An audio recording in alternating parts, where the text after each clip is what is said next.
presença de vocês que estão aqui, né? Eu cheguei aqui em Curitiba na terça-feira, né? E aí eu só olhei os primeiros dias da temperatura, né? Aí eu tô pegando todas as roupas de frio que eu tinha na minha mala. Eu não estava esperando essa mudança de tempo, né? Mas é uma cidade super agradável, né? Já tive a oportunidade de vir aqui, mas muito tempo, né? Eu vim na época da pandemia, antes da pandemia, perdão. Então, acho que deve ser a segunda ou terceira vez que eu estou aqui, né? Vim na época que eu trabalhava na Apex, né? Eu trabalhei cerca de 8 anos na Apex Brasil e trabalhei com inteligência comercial, trabalhei com projetos setoriais, só que na época eu trabalhava com máquinas e equipamentos, ajudava lá o pessoal da ABIMAC, eletroeletrônicos, etc. E acabei ficando, a última área que eu trabalhei lá na agência foi em sustentabilidade, que foi na época ali da Rio+20, né, 2012. Né? E tive a oportunidade de ir para a Índia, por causa de um curso de sustentabilidade na Índia. Eles têm projetos incríveis em inclusão social, né? Muito bacana, assim, empreendimentos, startups que estão focadas em auxiliar as pessoas, por exemplo, água potável. Nós aqui não sabemos, né, o que é, assim, tem alguns lugares no Brasil que a gente sabe que é difícil ter acesso à água potável, né?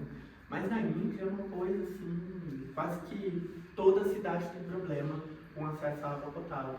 Para ter ideia, a gente só bebia água de garrafa fechada. Sim, porque o risco de ter contaminação, etc. Infelizmente, e é um país de 1 bilhão de pessoas agora, né? Então, imagina, né? E aí você tem uma startup lá que auxilia com... A gente tem essas cabines para pegar refrigerante, você coloca um balde para pegar água potável.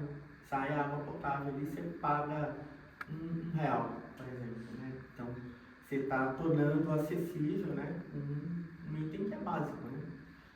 Enfim, então eu tive a oportunidade de, nessa passagem na área de sustentabilidade da Apex, ir para a Índia para fazer esse curso, né? Fiquei 3 meses andando de tuk-tuk, comendo só pimenta, né? Porque eles não sabem o que é sal. Assim, não existe sal na Índia, é impressionante, né? Então eu falava, não, mas eu quero sal. Eles olhavam para mim, sal? Não, mas sal para colocar na comida? E ela disse assim, pimenta, pimenta, pimenta, né? E aí a gente eu tô falando disso, né? Porque é justamente cultura exportadora, né? E nessa indústria de alimentos que eu estou há 10 anos, né? Na ABIMAP, a gente fez 10 anos agora, em 2024. Eu entrei em 2014 e lá em São Paulo, a gente fica na Avenida Paulista, né? E temos aí a parceria com a Apex Brasil, né? E aí vinculada, obviamente, ao Ministério do Desenvolvimento, Indústria e Comércio, né? Inclusive ao governo federal, né? Então a Apex Brasil já é parceira da ABIMAP há cerca de 20 anos, né? Então remonta naquele período que eram projetos por estado, então cada estado tinha um projeto. Aí a Apex foi mudando a forma de gerenciar essas iniciativas em âmbito nacional, né? E aí desde mais ou menos 2015, por aí, eles começaram a fazer o que eles chamam de projeto setorial. Reunir associações nacionais que pudessem representar cada categoria de produtos, né?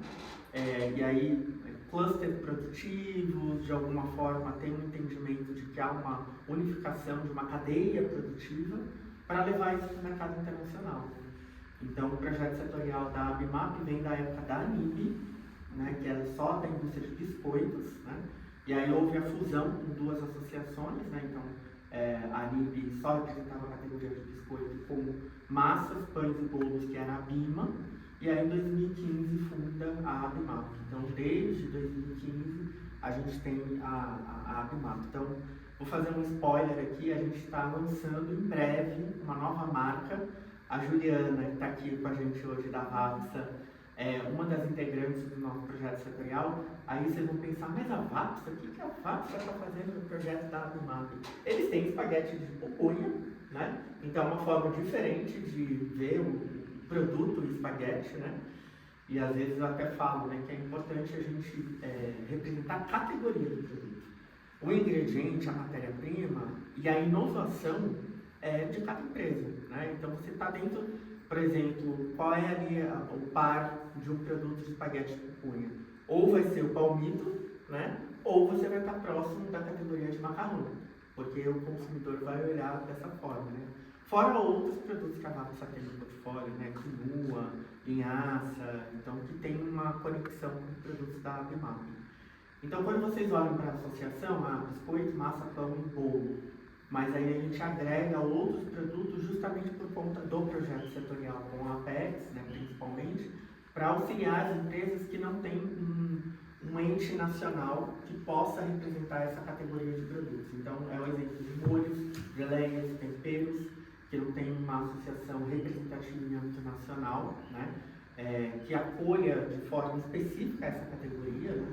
Então, nós temos a BIA hoje, né, que representa a indústria de alimentos de uma forma bem abrangente, né? Mas aí, para o projeto setorial, precisa ter esse recorte por conta dos eventos, né? Principalmente olhando para as oportunidades que a gente tem no mercado internacional, né? Então é isso que a gente vai falar um pouquinho hoje, por favor. Aí, bom, a associação em termos de representação, né? A gente tem 273 milhões de dólares de exportação. Isso que a gente está falando da cesta de produtos da Abimap hoje, que é o core da associação. A gente está presente, né, em praticamente todos os lares brasileiros, 70,4 bilhões aí de faturamento no mercado nacional, e aqui em reais, né? E, bom, a associação está completando 40 anos esse ano também, né? Essa ideia, né, do setor estruturado em âmbito nacional começou lá atrás, né, com a BIMA, né, que é um pouco mais antiga do que a ANIB, em 1984, então completando 40 anos agora em 2024. Aí aqui eu quero aproveitar já aqui, vamos sair um pouco da caixinha e pensar no âmbito de como que a gente olha as categorias de produtos do nosso setor no âmbito internacional, reconhecendo onde nós somos competitivos, mas também reconhecendo quem é mais competitivo que nós no mercado internacional, né? Então, quando a gente olha a evolução das exportações dos 10 maiores fornecedores globais, quem mais exporta produtos da cesta da Abimap, aí eu estou falando de novo do core da associação, né? E biscoito, massa, pão e bolo, a gente olhando aí nesse período de 10 anos, né, mais ou menos, 20 anos, em volume, né? Porque quando a gente olha valor, muitas vezes você tem a flutuação cambial que pode mexer, né? Quando a gente olha o volume, é o quanto que a fábrica está produzindo em quantidade de itens, entregando para o mercado internacional. Bom, é notável aqui uma coluninha azul, né? Que vem lá de 2001.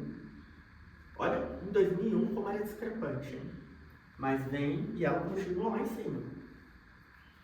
Vai subindo e continua. É algo assim impressionante. Quem é? Itália. Os italianos, para as categorias de produtos do nosso setor, não adianta, eles são imbatíveis no mercado internacional. Não é à toa que a gente conhece várias marcas aqui no Brasil, de empresas italianas, das categorias de produtos do setor, né?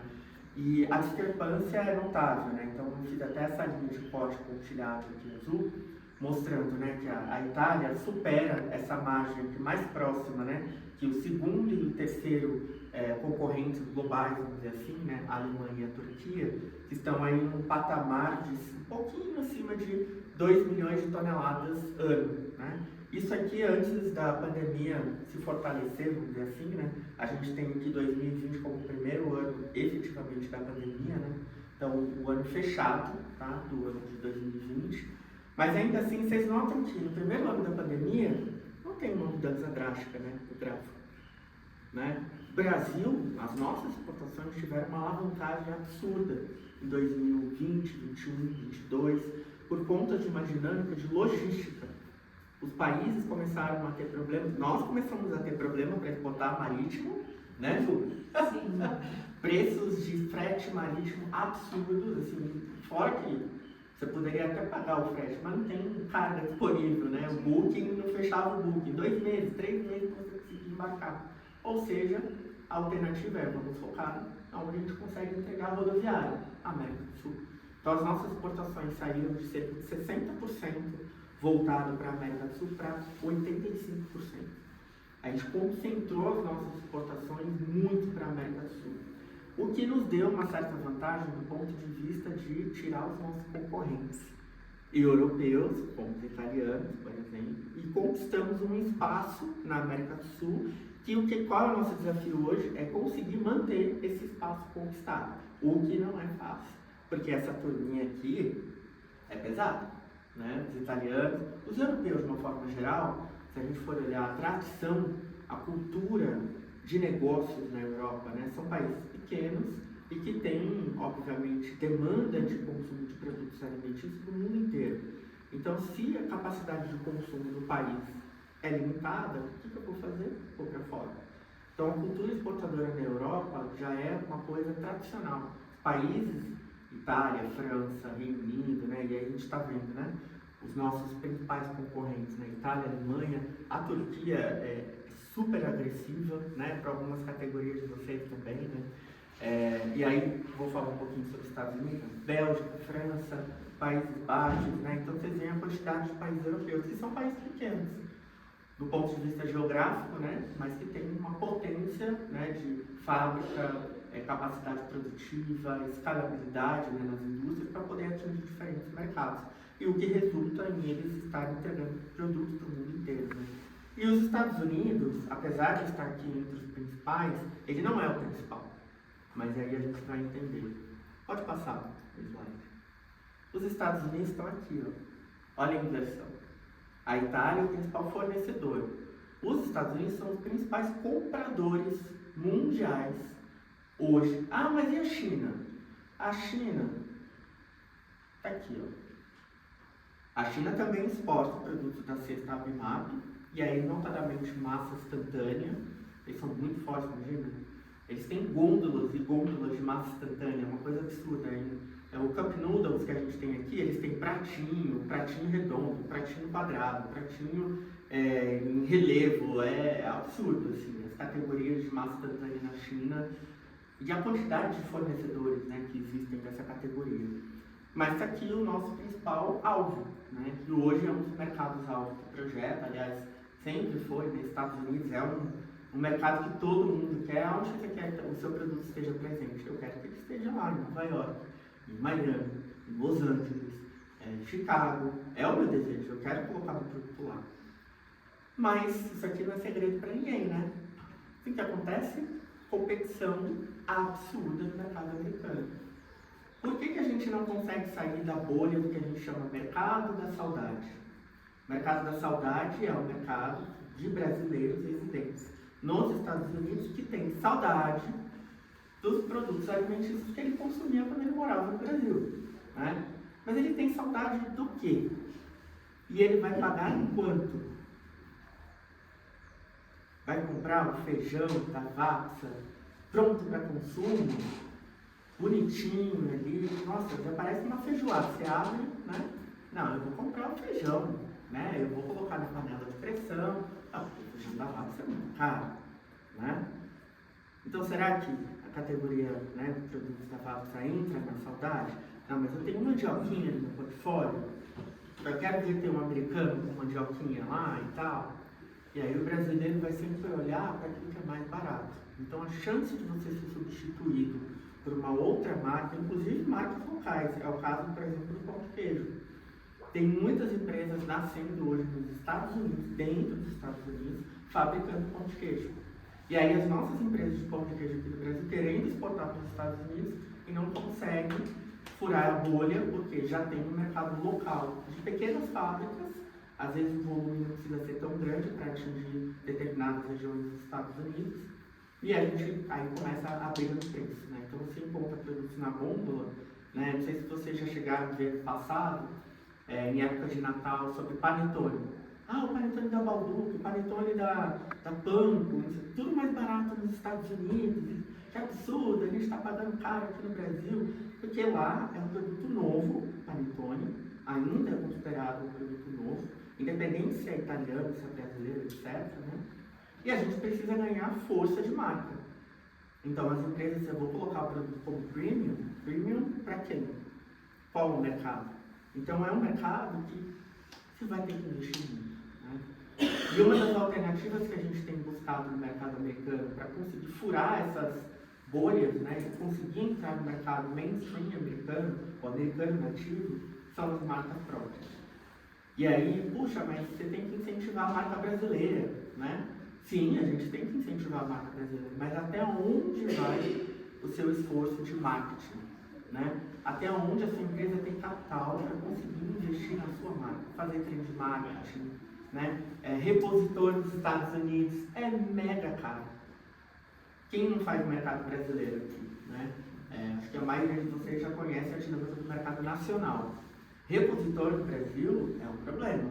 Trade marketing no Brasil é um problema. Multiplica por 2 nos Estados Unidos. Porque além de tudo a gente está falando tudo em dólar. É investimento em dólar. Ou seja, coloca vezes 5, né? Para a gente pagar essa conta em reais. 5,5, né? Porque já estamos nessa margem. Ou seja, o investimento ele é alto, né? Mas então você está falando para a gente desistir do mercado americano? Não. É entender qual é o nicho de mercado que a sua empresa tem capacidade de atender. E não só atender do ponto de vista de entregar produto, mas conseguir fazer todo esse caminhar de evolução dos seus produtos. Eu não falo nem da marca, né?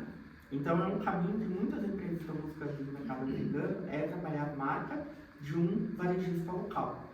Né? Então a gente vê hoje aqui no Brasil, né, Carrefour, Saint-Marché, Mambo, Oba, várias redes de supermercado com os seus produtos, né, suas marcas. Né? E isso já é muito tradicional lá fora, principalmente em mercados mais tradicionais, como na Europa, né, e nos Estados Unidos. Então é uma forma de olhar para esse mercado, tá? Ou seja, tem oportunidade? Tem. Se não tivesse, não teria essa evolução de compras, né, no mercado americano. Vocês notam que a discrepância aqui é absurda, né? Aqui no caso eu coloquei em valor para dar um impacto maior também, tá? Mas em volume também é bastante significativo, né, a evolução e a discrepância do mercado americano frente aos demais países do mundo, né? Então, Alemanha, Reino Unido, França, Países Baixos, Bélgica, Itália vocês veem, né? Vende muito, mas também compra, né? E Espanha são países que estão hoje no momento da economia europeia complexo, né? Então a gente está vendo aí, é só ligar a televisão, a gente vê o que está saindo na mídia, o que está acontecendo na Europa, né? E não falo nem dos conflitos, né? Manifestações, né? Greves, uma série de problemas, né? Que ultrapassam o ambiente político, né? O que acontece? Cada vez mais os europeus querem entrar onde? Aqui, no nosso mercado, porque o mercado brasileiro é um mercado gigante. Ou na região. E aí, que eu falei da América do Sul, né? Que a gente foi e buscou, o nosso desafio hoje é conseguir manter o que a gente conquistou na pandemia e não deixar europeus conseguirem furar essa bolha novamente. Eu falo dos europeus, mas obviamente todos os concorrentes internacionais, né? Os desafios que se colocam principalmente em termos de marketing. E aí, por isso, trago essa alternativa para vocês avaliarem, né? Cada empresa tem a sua política, né? Mas não só marca própria, mas por que não trabalhar serviços de alimentação, né? O food service. Servir hotéis, restaurantes, bares, tem potencial também de desenvolvimento desse canal no mercado americano e nos demais também, né? A China, eu só queria destacar aqui, que é um dos maiores, né? E está passando por um processo de transformação dos hábitos alimentares, né? Então eu já tive 3 vezes na China por conta justamente da gente ter colocado esse mercado como alvo do projeto, porque eles estão passando por essa transição, né? Então cada vez mais eles estão abertos a hábitos de consumo ocidentais. O que quer dizer isso? Biscoito não fazia parte do dia a dia do chinês. Eles não tinham hábito de consumo. Isso é coisa mais nossa aqui, né? Do Atlântico, vamos dizer assim, né? Europa, Estados Unidos, Américas, é mais para nós, né? E eles estão começando a ampliando esse consumo de biscoitos. E aí, biscoitos estilo europeu. Então, o biscoito dinamarquês está pegando força, o croissant francês está pegando força, a pizza italiana está pegando força, macarrão italiano, porque eles estão acostumados com a massa instantânea. Então, eles estão transitando para o macarrão tradicional, de trigo, né? Inclusive, até algumas doenças começam a aparecer na China mais recentemente, que é a intolerância ao glúten e a intolerância à lactose. Eles estão começando a entender um pouco sobre esse tipo de questões de saúde, de restrição alimentar. Eu falo isso porque quando você vai na gôndola, você vê lá produtos saudáveis. Aí o produto saudável é produto para criança. Aí, ué, mas produto saudável? Ah, não, produto para o público infantil, né? Porque tem papinha, tem um biscoito que aí você vê os personagens, né? São voltados para o público infantil. Então, até em termos de noção, o que é o saudável? Saudável é para você adulto também, né? Mas o que é o saudável? Então, nesse sentido, né, você percebe que os chineses ainda estão nesse processo de transformação. Não estou dizendo que o que nós fazemos aqui é melhor ou pior, né? Mas esse movimento que os chineses estão tendo em relação a marcas e produtos estrangeiros no país, né? E os mercados latinos, eu falei que a gente concentrou as nossas exportações, né, na América do Sul. Os mercados latinos estão no 5º ou no 6º escalão. Então, quando eu falo 50º, 60º dos principais compradores globais. Ou seja, nós exportamos para quem? Para onde nós conseguimos ser competitivos. Então, a gente vai lá para a posição 50, aí é para esse cliente que eu estou mandando o produto. Então, é para a gente ter percepção, se a gente vai para Estados Unidos, que é o líder, mas a nossa relevância em termos de exportação é a América Latina, o quanto nós seremos competitivos nesse mercado, né? E aí é desafiador, porque eu já falei com vários empresários que se frustraram no mercado americano. Ah, eu não exporto mais. Ou que literalmente perderam carga. Por, assim, erros muitas vezes pontuais, né? Por exemplo, você vai fazer um carregamento de carga e você não faz o prior notice, que é um procedimento, né? A gente sabe bem, e é simples, mas se você não fizer, a alfândega americana não sabe que você está mandando a sua carga para lá. A carga chegou nos Estados Unidos, simplesmente o FDA falou, não, a gente não vai liberar essa carga. Não tem nenhuma notificação de entrada do produto. Aí me liga associado, Rodrigo, o que eu faço? Eu falei, Rodrigo, o que eu vou fazer? Vou brigar com o FDA americano, não tem mais o que fazer, né? Então, esses cuidados, às vezes, até para você não entrar no blacklist, né? Tipo, como é que o seu cliente lá nos Estados Unidos vai enxergar a sua empresa depois de uma situação dessa? Ah, esse pessoal é amador, né? E americano, gente, é até grosseiro falar dessa forma, mas é assim. Do you have a biscuit? Você tem lá o biscoito de chocolate com cobertura de morango? Não, não tem, obrigado. E sai do seu estante.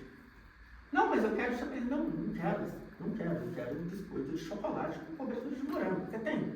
Não tenho. Então, o que eu vou ficar fazendo aqui? Ele levanta e vai embora. Estou falando. E é daí para o pior, né? Quando ele senta no seu estande, né? Porque muitas vezes, dependendo do cliente, ele é aquele super retailer, né? Aquele super varejo, ou super importador, distribuidor. Então, a gente tem que entender isso, né? Todo mundo quer estar lá.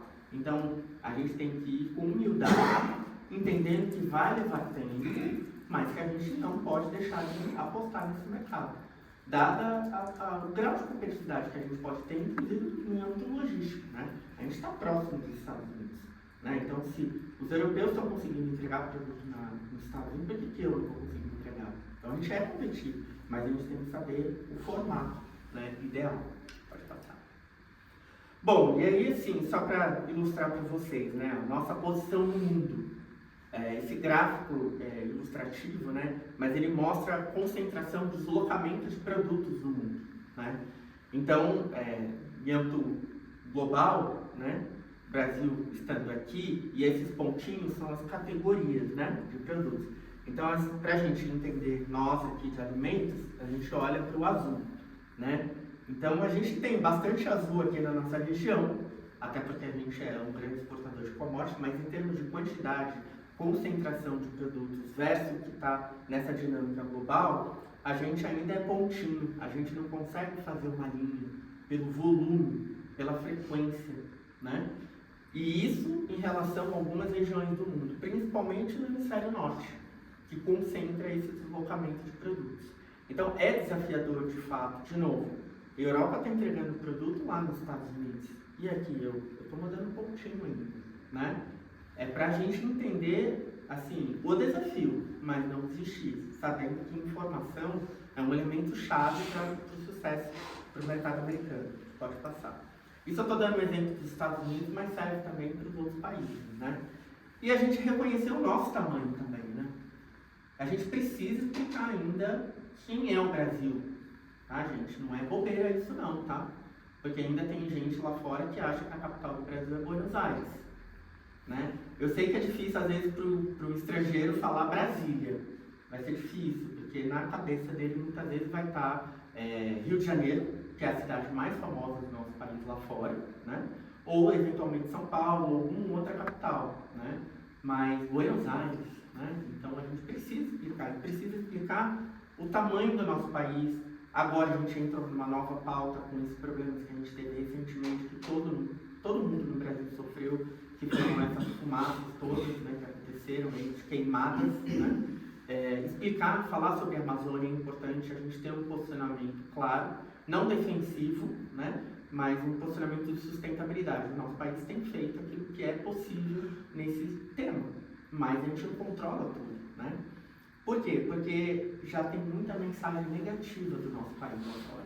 É greve, é corrupção, é violência, etc. E se a gente corrobora, chancela essa janela, a gente tem que pensar, e se fosse eu o comprador?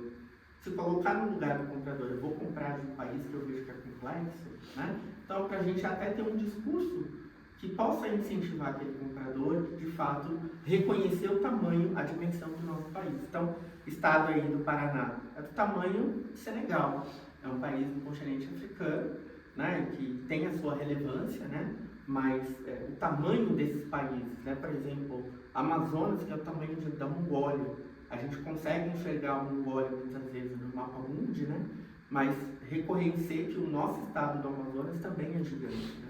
Pode passar. A Mongólia tem uma das maiores populações consumidoras de produtos halal. Qual país? A Mongólia. Mongólia, então.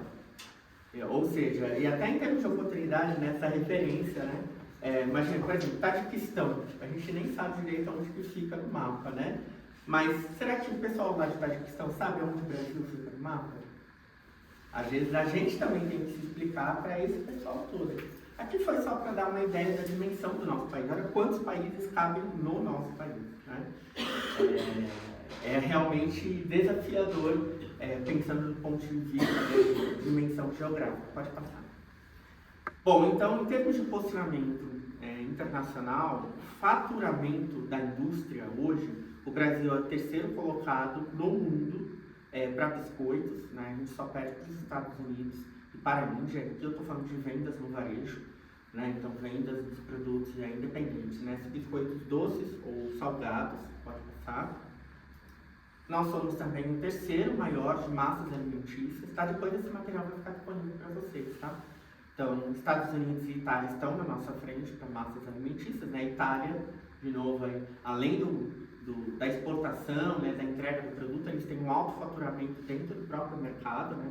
É o maior consumidor per capita de macarrão do mundo hoje, é o mercado italiano, né? E Estados Unidos está à frente em termos de faturamento, né? Pode passar. E pães foi uma surpresa para a gente, né? Então eu estou colocando esse gráfico de uma forma diferente, mas para mostrar para vocês, o Brasil hoje é o segundo maior mercado de pães industrializados, tá? Não é pão artesanal, pão de padaria, mas se a gente fosse considerar pão de padaria, a gente passava os Estados Unidos fácil, né? Mas só o pão de forma, a torrada, pão, agora a gente tem muito pão francês congelado, né? Que você assa em casa. Tudo isso faz parte do que a gente chama de pão industrializado, vamos dizer assim. E aí as outras categorias, né? Pão de hambúrguer, hot dog, bisnaguinha, né? Alguns a gente não consegue, obviamente, exportar porque o shelf life é muito curto, né? Mas, de qualquer forma, faz parte do faturamento dessa categoria de pães aqui no mercado nacional. E a pandemia criou essa curva de acréscimo para o Brasil em termos de posicionamento na categoria de pães. O Brasil era o quinto maior de pães. E a gente foi para o segundo lugar. Por quê? As pessoas estavam em casa, né? No mundo inteiro estava assim, né? Mas no Brasil houve uma tendência maior de buscar produtos mais indulgentes nesse período de pandemia, de maiores restrições, e incluindo os pães. Então muita gente comprava pão para guardar em casa. E aí o pão francês, de padaria, de um dia para o outro, ele não fica, né? Não fica bom. E aí o pessoal, não, vamos procurar um pão de forno, vamos procurar a bisnaguinha. Então o pessoal aumentou muito o consumo para estocar em casa esse tipo de produto. Foi uma tendência que a gente acompanhou forte na pandemia e que trouxe esse resultado para nós. Então hoje a gente pode falar que é o segundo maior mercado de pães do mundo. Pode passar. E para bolos, né, a gente tem aí o que a gente chama de package cakes, né, então bolos embalados, né, então não é aquele bolo que a gente vende na padaria, ou pode até ser que ele esteja embalado, mas é aquela embalagem mesmo do bolinho, do muffin, aquele bolinho quadrado, né, e aí sim, a gente já não é tão relevante no mundo, nós estamos em 9º lugar, né, Estados Unidos, vocês em quinto. Não sei se vocês perceberam, mas em cada uma das telas, Estados Unidos em primeiro lugar, né? Em termos de faturamento. Então, eles são os maiores compradores e importadores do mundo e estão faturando no varejo americano, local, muito essas categorias de produtos. E olha a discrepância, hein? Para bolos. O segundo maior. É absurdo, né? Eu tenho uma cena na minha cabeça, assim, para quem já foi para os Estados Unidos, prestou atenção. Uma vez eu estava passando numa rua em Chicago, né? E eu vi um carro parado, assim. A quantidade de lixo que tinha dentro daquele carro, embalagem de McDonald's, de biscoito, tudo dentro do carro. Mas gente, era algo impressionante, assim. Primeiro eu pensei, pô, mas a pessoa nem limpa o carro, né? Não joga fora e tal. Mas assim, a quantidade de consumo é realmente muito forte. Por isso a gente muitas vezes tem essa discrepância e a gente vê muito políticas norte-americanas, né, principalmente políticas de governo, né, para reduzir obesidade, para reduzir taxas de doenças cardiovasculares, diabetes, porque as taxas nos Estados Unidos são muito altas, né, em comparação com outros países. Também é um hábito de comer na rua, né, cachorro quente. Sim, então, o sim. consumo é Muito grande. É diário, toda hora. Exato. Então, o acesso, né? Acaba sendo, a cada esquina você tem um McDonald's ou você tem um outro tipo de estabelecimento para você comida rápida. O mesmo no barraquinho. Sim, sim. Nossa, tudo na verdade. E essa noção dos trailers, né? Vendendo trailers. é muito dos Estados Unidos, né? É bem clássico dos Estados Unidos. Pode passar. Bom, se ainda somos pequenos no comércio global, e temos um mercado interno robusto, o que eu vou exportar? Por que eu vou exportar? Porque a gente está vendendo cultura. Isso aqui, aí ó, feijoada, né? Isso aqui é o que representa os salgadinhos, os doces, isso aqui é a nossa culinária.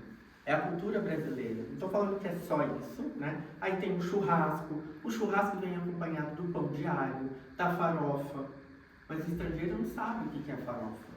Muitas vezes, dependendo do país, o consumo do pão de alho é diferente do que é o consumo do pão de alho aqui no Brasil. Tem países que consomem o pão de alho, por exemplo, no Peru, com sopa. É estranho, né? Mas pode ser uma combinação bacana. Eles comem muito com macarrão, né? Então, pegar uma esteira, na baguete, comer com macarrão. Né? E aí, assim, é aquilo, né? A gente tem um produto, vamos dizer, certo. E aí, é uma coisa até que conversei com a Ju recentemente, né? Meu portfólio tem 50, 60 SKUs, né? Qual é a quantidade de produtos que eu tenho que se volta, que está direcionado para aquele mercado, né? E é desafiador, né? Então, assim, você desenvolver um produto que o consumidor não conhece é muito desafiador. E trazer os atributos de valor que aquele produto tem para que ele seja valorizado da melhor forma e não se torne uma commodity, né? Preço lá embaixo, porque ninguém conhece. Não, mas você conhece os atributos nutricionais desse produto? A praticidade dele? Como que você pode combinar aquele item com pratos diferentes? Não. Se ele não conhece, é isso que a gente tem que apresentar, né? A gente precisa facilitar o acesso, e o acesso significa isso, a experiência. Então Então, cada vez mais a gente vem observando a mobilização das empresas, inclusive, né? Principalmente das empresas que estão na ponta, fazendo essas negociações, criando um movimento de experiência para poder, né, apresentar os produtos da melhor maneira possível para o comprador internacional. Porque o principal formador de opinião, quando a gente fala de comércio internacional, é o comprador, é o importador, é o distribuidor. E ele é o consumidor também, porque ele está lá morando naquele país. Então, se ele fala, não gostei desse produto, mas ele não fez o teste com os consumidores. Mas, primeiro, ele tem que acreditar no produto que ele vai trabalhar. Se ele não acreditar naquele produto, não vai dar certo. Eu posso pagar para ele fazer isso, mas, né, não é só uma questão de receita, né, lucro, mas de você fazer aquilo que, de fato, o grupo de produtos que realmente combinam com as atividades da sua empresa naquele determinado mercado. A outra receita. Hã? A outra receita. Exato. Exato. Né? É nossa. Né? Então, a gente tem que fazer esse trabalho junto. Né? Então, eu até coloquei uns hashtags aqui, né? Brasil, celeiro do mundo. Quantas vezes você já ouviu isso? Né? A gente tem que ser, eu ouvi uma frase uma vez e eu gostei dessa frase, né? Brasil é o supermercado do mundo. Né? Por quê? Porque aí a gente está agregando valor, aí a gente está trazendo tecnologia e inovação, e a gente também tem que se reconhecer, gente, não é audacioso nem arrogante a gente falar que a indústria de alimentos brasileira, ela é forte, robusta, e ela tem prestígio hoje no mercado internacional. Afinal de contas, quem está atrás de todo mundo aqui é uma instituição chamada Anvisa, né? Ou muitas vezes o Ministério da Agricultura, né? São duas instituições que fiscalizam o que é fabricado nesse país e colocado para a população. E são instituições sérias, né? E hoje são reconhecidas lá fora. Então, vamos dizer, é isso que a gente também precisa reconhecer. Não, o produto tem qualidade. Você precisa muitas vezes ter um atestado ali de qualidade, uma certificação para apresentar para o comprador internacional? Sim, principalmente para o tema de marca própria. Né? Vamos pensar que você vai levar o seu produto para uma marca de um grupo varejista, que esse grupo varejista vai trabalhar com o seu produto por 1 ano, 2, 3, 5, 10 anos. São contratos de longo prazo, né? Eu vou comprar de você e nunca mais vou comprar. Porque se ele está colocando o produto no varejo, na loja dele, com a marca dele, ele tem que ter confiança. Como é que ele confia? Eu chamo ele vem conhecer minha fábrica. Mas aí o pessoal muda alguma coisa na fábrica, eu não sei como é que ficou. A certificação é esse respaldo. Por isso a importância da certificação, muitas vezes. Agora, é um mercado à parte. Não tem que saber escolher a certificação certa, senão a sua empresa fecha só por conta de pagar a certificação. E a quantidade, valores, né? Frequência, é algo também absurdo. Né? Pode passar. E aqui o imaginário, né, como eu estava falando, né, o imaginário que está, né, estereótipos, né, que estão na mentalidade dos estrangeiros. Né? Quando a gente fala diversos países do mundo, nós também temos alguns estereótipos na nossa cabeça. Né? O Brasil tem vários estereótipos. Né? O principal deles, né? Vocês vivem no meio da floresta, e aí você pensa que tem a arara é minha vizinha, né? Todo mundo adora carnaval no Brasil, todo mundo é apaixonado por futebol, né? E a gente sabe que não é verdade, né? Mas isso está no imaginário do estrangeiro, né? E aí, de novo, cabe a nós explicar, não é isso. O americano acha que o Brasil é a capital de Buenos Aires. Mas então. E olha, quando a gente pensa deles, a gente fala, poxa, os americanos, né? E tal, e aí você vê, falta de noção. Os americanos têm uma coisa curiosa, eles não gostam de viajar para fora dos Estados Unidos. É algo impressionante, eu só fui me dar conta recentemente. Eu falo assim, a gente chama o comprador americano para vir para o Brasil, eles fazem uma resistência, só querem vir de business class, de executiva. Eu falo, meu amigo, desculpa, né? Não tenho condições de pagar uma executiva para você. Você é comprador, eu quero te receber bem, etc. Mas não dá, é muito caro e tal. Mas o americano não gosta, porque na verdade ele não gosta de viajar. Quando ele viaja dentro dos Estados Unidos. É muito difícil da gente ter sucesso com um comprador certo, norte-americano, numa rodada de negócios no Brasil. Eu falo isso sem receio, porque é difícil. E normalmente, a gente sabe que é verdade, quando a gente vê um comprador dos Estados Unidos, você vai conversar, é brasileiro, né? E não é preconceito. Muitas vezes é um bom comprador brasileiro, ok, né? Mas se a gente já tem o desafio de colocar o nosso produto no mercado mainstream americano e a gente não consegue trazer um comprador americano para o Brasil para conhecer o nosso parque fabril, ver a potência que o Brasil é, como é que a gente vai colocar os nossos produtos lá? Então é realmente desafiador, né? Mas, de novo, o nosso desafio também é quebrar esses estereótipos, né? E aí é educação e comunicação, saber passar a mensagem certa, né? Assim como eu não fui para a Rússia, adoraria ir para a Rússia, né? E aí assim, a gente lembra lá do prédio lá, da construção, Kremlin, né? Perdão. Do Kremlin, né? Do Japão, quem que não lembra do gatinho fazendo assim, né? Você tem figuras emblemáticas, né? Essa é uma edificação que tem em Tóquio, se não me engano, né? Na Liberdade também tem. Na Liberdade, em São Paulo. Também tem, né? Então, reproduções que a gente vê, né? A Turquia, né? O olhinho, aí você tem do café turco, então lembra aquela coisa, né? De histórias, né? Que a gente lê na época de infância. A Índia, né, que é a vaca sagrada, né? E aí você também tem alguns aspectos emblemáticos. A Austrália com o bumerangue, o canguru, enfim. Esses países representam só isso que está aqui? Óbvio que não. Assim como nós, no Brasil, não somos apenas carnaval, futebol, Cristo Redentor, né? É uma parte do nosso país. A gente não tem que negar, né? Mas a gente precisa reforçar. Isso para não entrar nos estereótipos mais pesados, né? Que é um pouco mais delicado do nosso país, que a gente sabe que eles existem, mas a gente precisa saber lidar com esses estereótipos, né? Porque isso pode muitas vezes barrar uma negociação. Porque essa linguagem, né, de eu não entender o americano quando o americano é curto e grosso numa conclusão de uma negociação, e quando eles não entendem a gente, que a gente fica enrolando. Porque quando você fala não, não é não, é talvez. Aquela coisa, a gente se vê, tá bom. E nunca mais você vê a pessoa, né?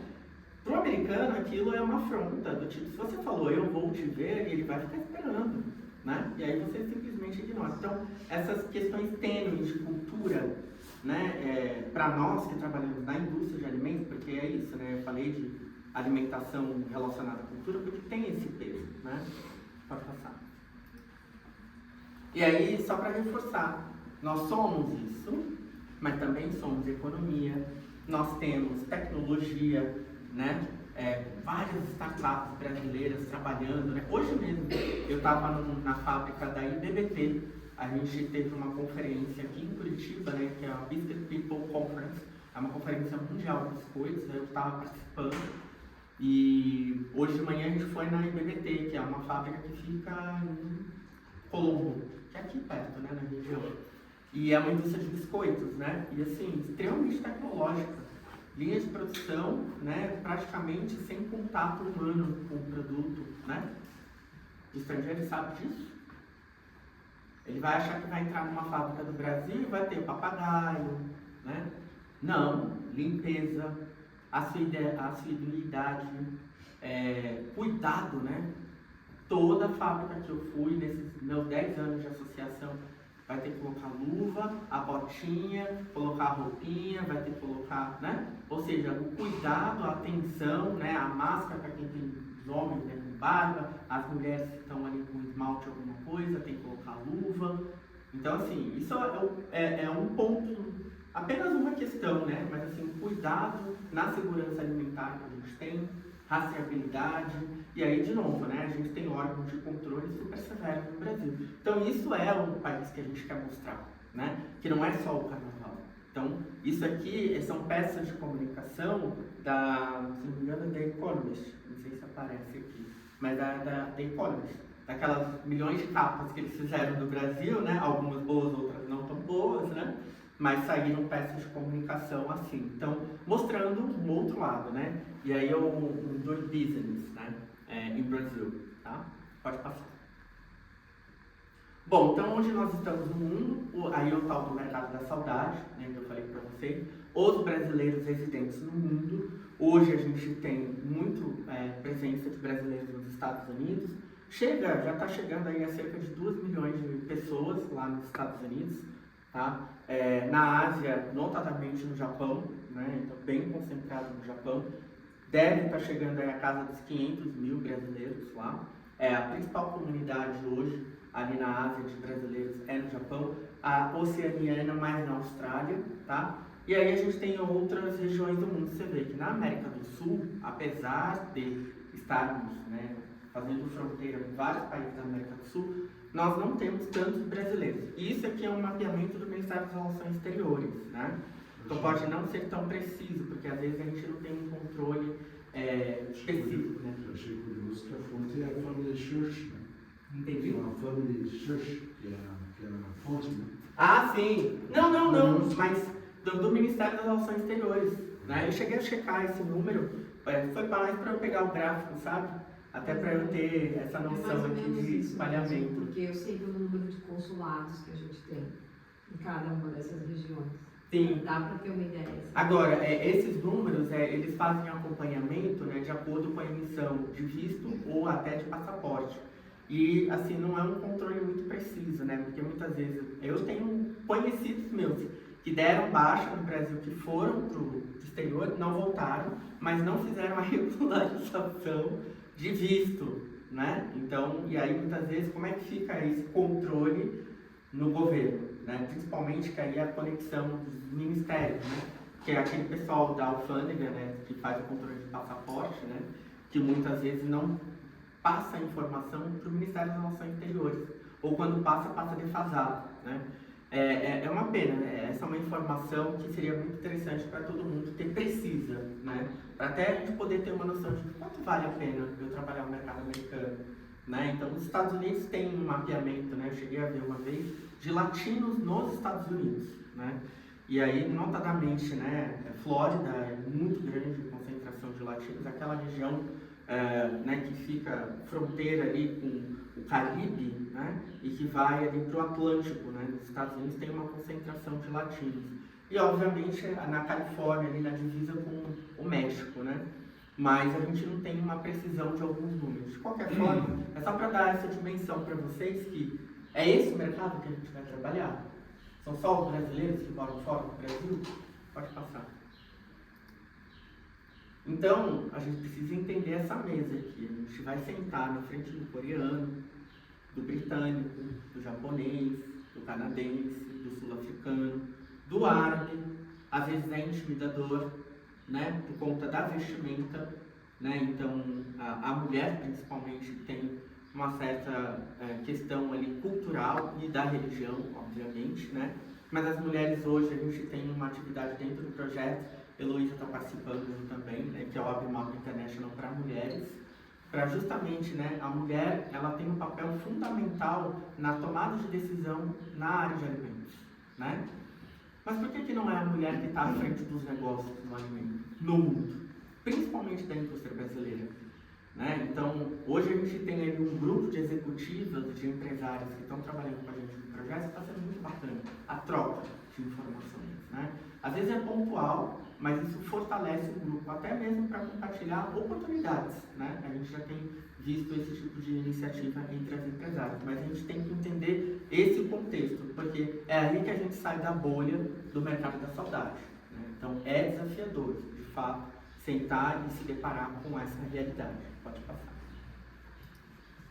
Bom, aí eu só vou falar um pouquinho, não vou dar detalhes para vocês, para não assustar, mas o ambiente regulatório global, pode passar, né? Que é esse tema, ele cria, obviamente, restrições, né? Então, quando a gente fala da indústria de alimentos hoje no mundo, nós temos um ambiente regulatório que muitas vezes impede a entrada de produtos. Exemplo, União Europeia, ninguém vai conseguir exportar derivados de lácteos e derivados de ovos, né? Produtos com ovos na composição ou qualquer ingrediente lácteo. nós não conseguimos mais exportar para os países da União Europeia, tá? Porque existe a falta de um acordo sanitário que permita que os nossos produtos estejam no mercado europeu. Ah, mas antes a gente exportava chocolate, a gente exportava panetone, a gente exportava pão de queijo. Sim, antes do quê? Da pandemia. Antes da pandemia a gente entrava por Portugal, era muito tranquilo o acesso, né? Já havia essa restrição.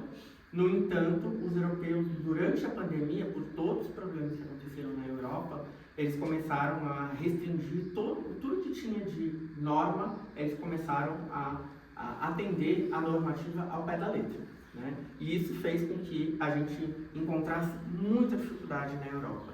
Então eu circulei em verde, né, mercados tradicionais com regulatório mais complexo.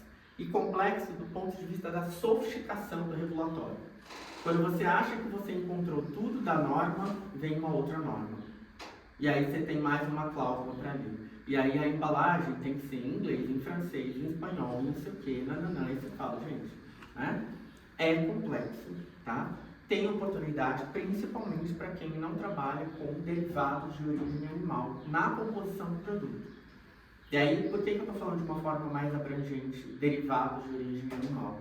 Porque, mas não é lácteos e ovos? Sim. Mas se você tiver o outro, por exemplo, frango na composição, você vai ter algumas restrições. Porque você vai precisar ter um fornecedor que tenha habilitação para atuar naquele mercado, né? Outro exemplo, né, nos Estados Unidos, que aí eu já coloco como mercados tradicionais com regulatório simplificado, e aí eu incluo o Canadá, só para dar um exemplo. Nos Estados Unidos, por que ele é simplificado?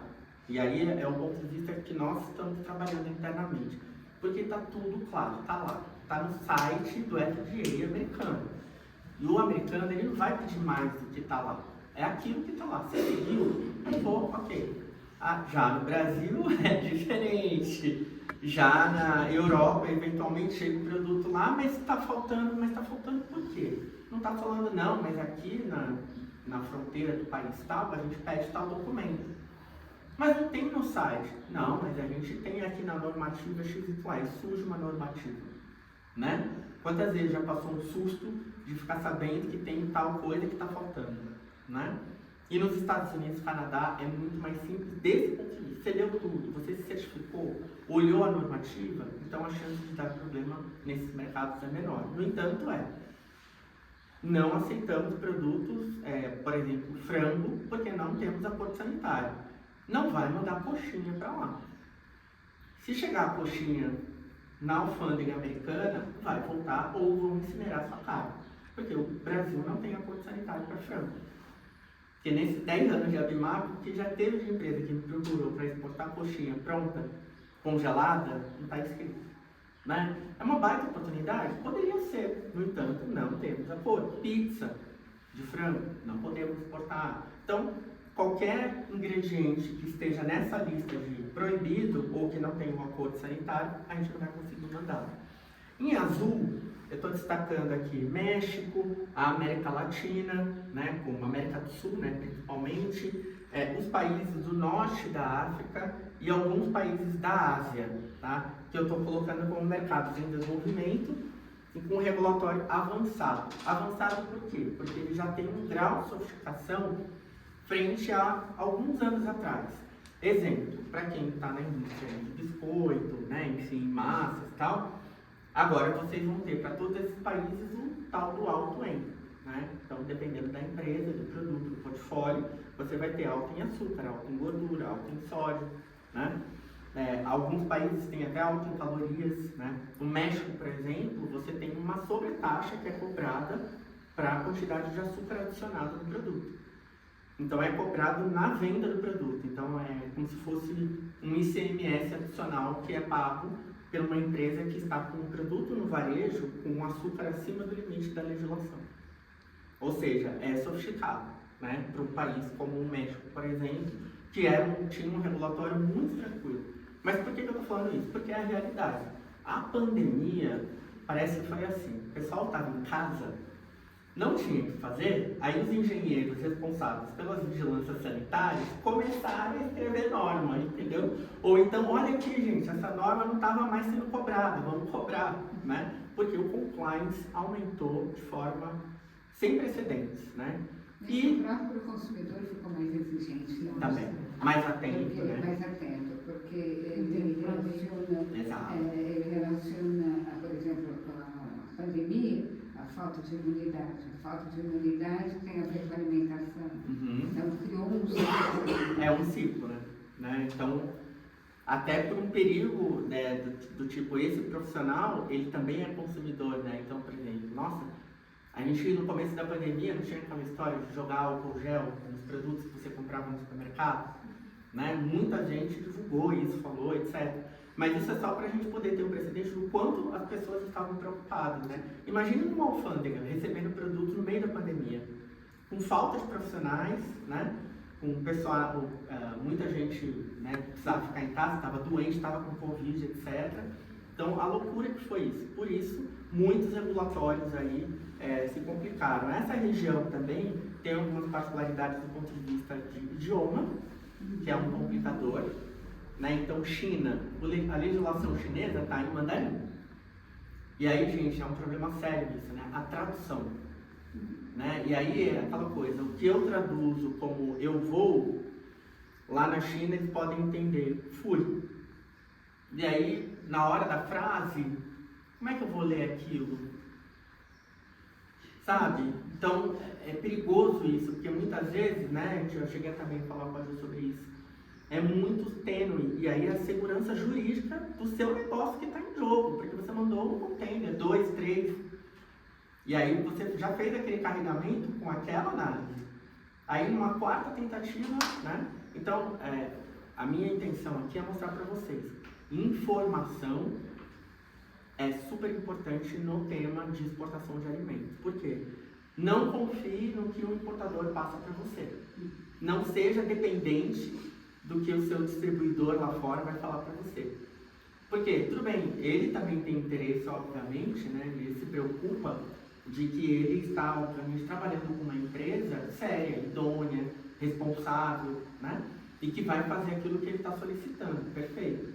Mas, por outro lado, a gente também precisa se preocupar, porque no final das contas, se der um problema no produto, é a sua marca que pode estar sendo colocada em xeque, né? E que muitas vezes não houve má fé da sua empresa, mas falta de conhecimento, falta de informação, clareza na informação. Vou dar um exemplo, né? E aqui eu marquei em azul também, Moçambique.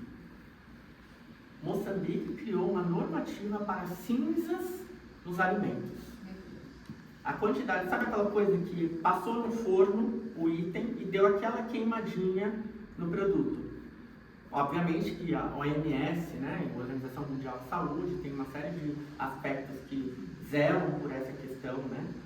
Do tipo, você pode ficar comendo coisa queimada no produto, porque passou do ponto ali, na indústria, na fábrica, tem os limiares, aí tudo bem. Mas além disso, eles implementaram falando sobre cinzas.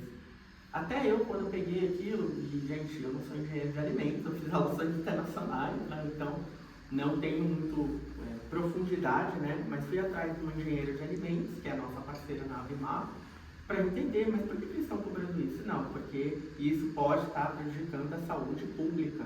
Falei, gente, mas em Moçambique as pessoas passam fome ainda.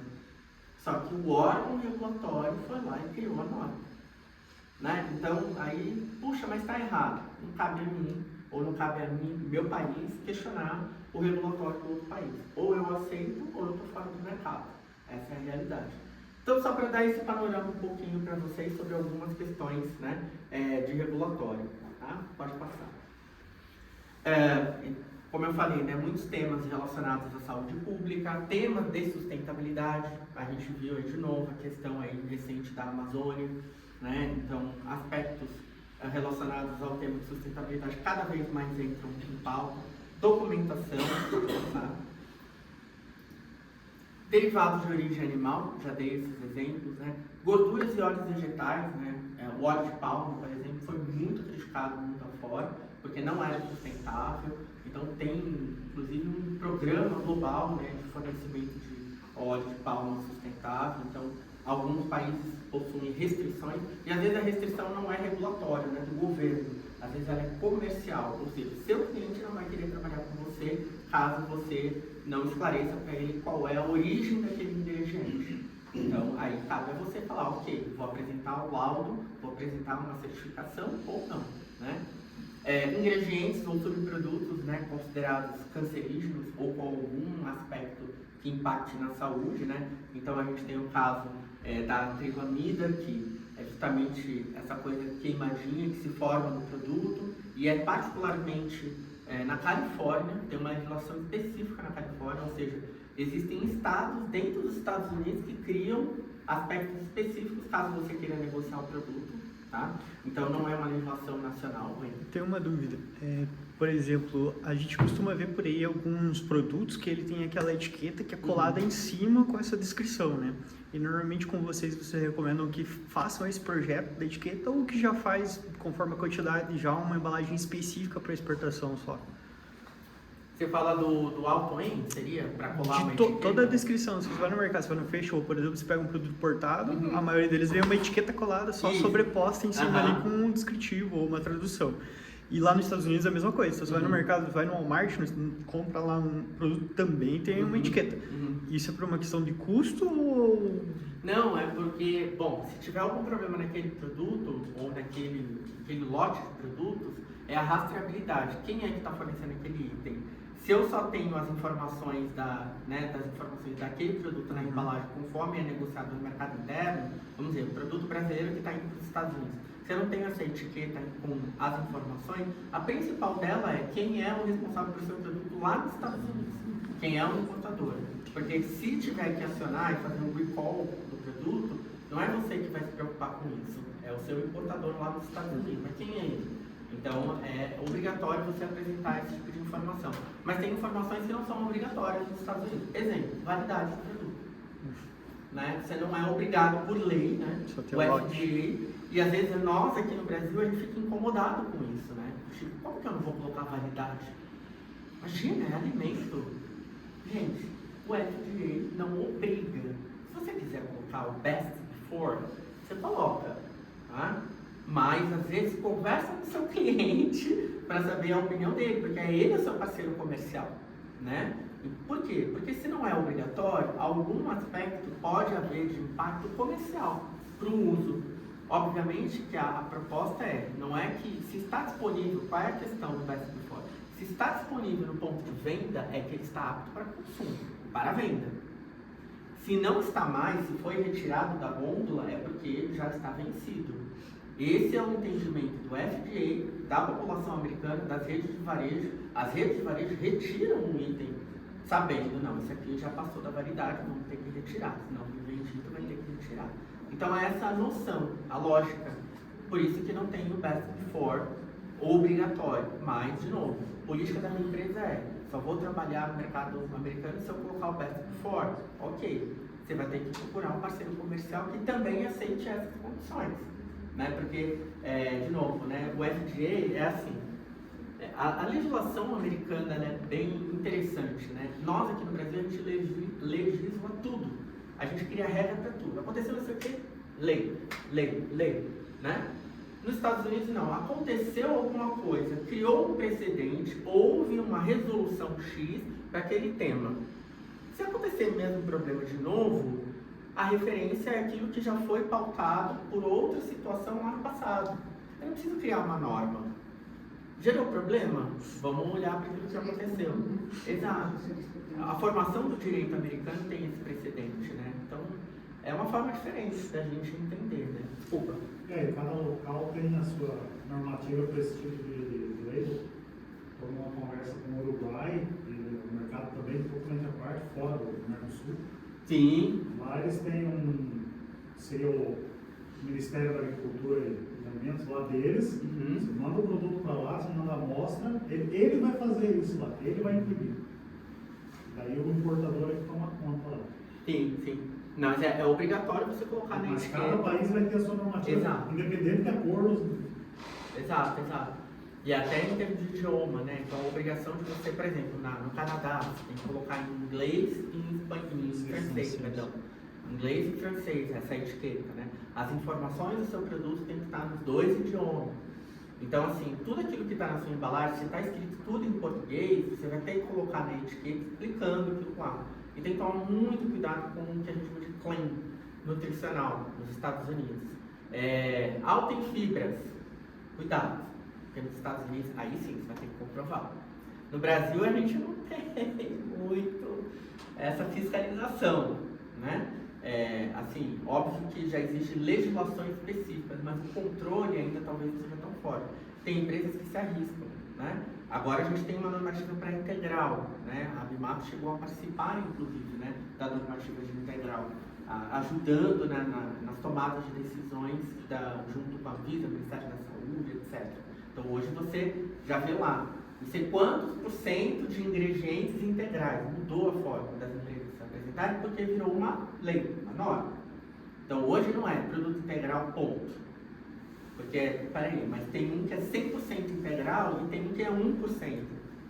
Antes era assim no mercado, e aí falava que era integral. Hoje você já não pode fazer isso, você tem que falar o percentual de ingredientes integrais que você tem na composição do produto. Ou, de novo, né? E aí a preocupação que tem que ter com esses claims. Super saudável, prova. Menos açúcar, prova. Então, os claims nos Estados Unidos, é isso, né? E no FDA ele deixa muito claro isso. E não tem tanta mutação, né? Porque a Anvisa, ela faz um barulhão que vai acontecer, de repente chega no último minuto, fala que estava brincando. Mais ou menos parecido com isso, né? Passamos assim por várias situações.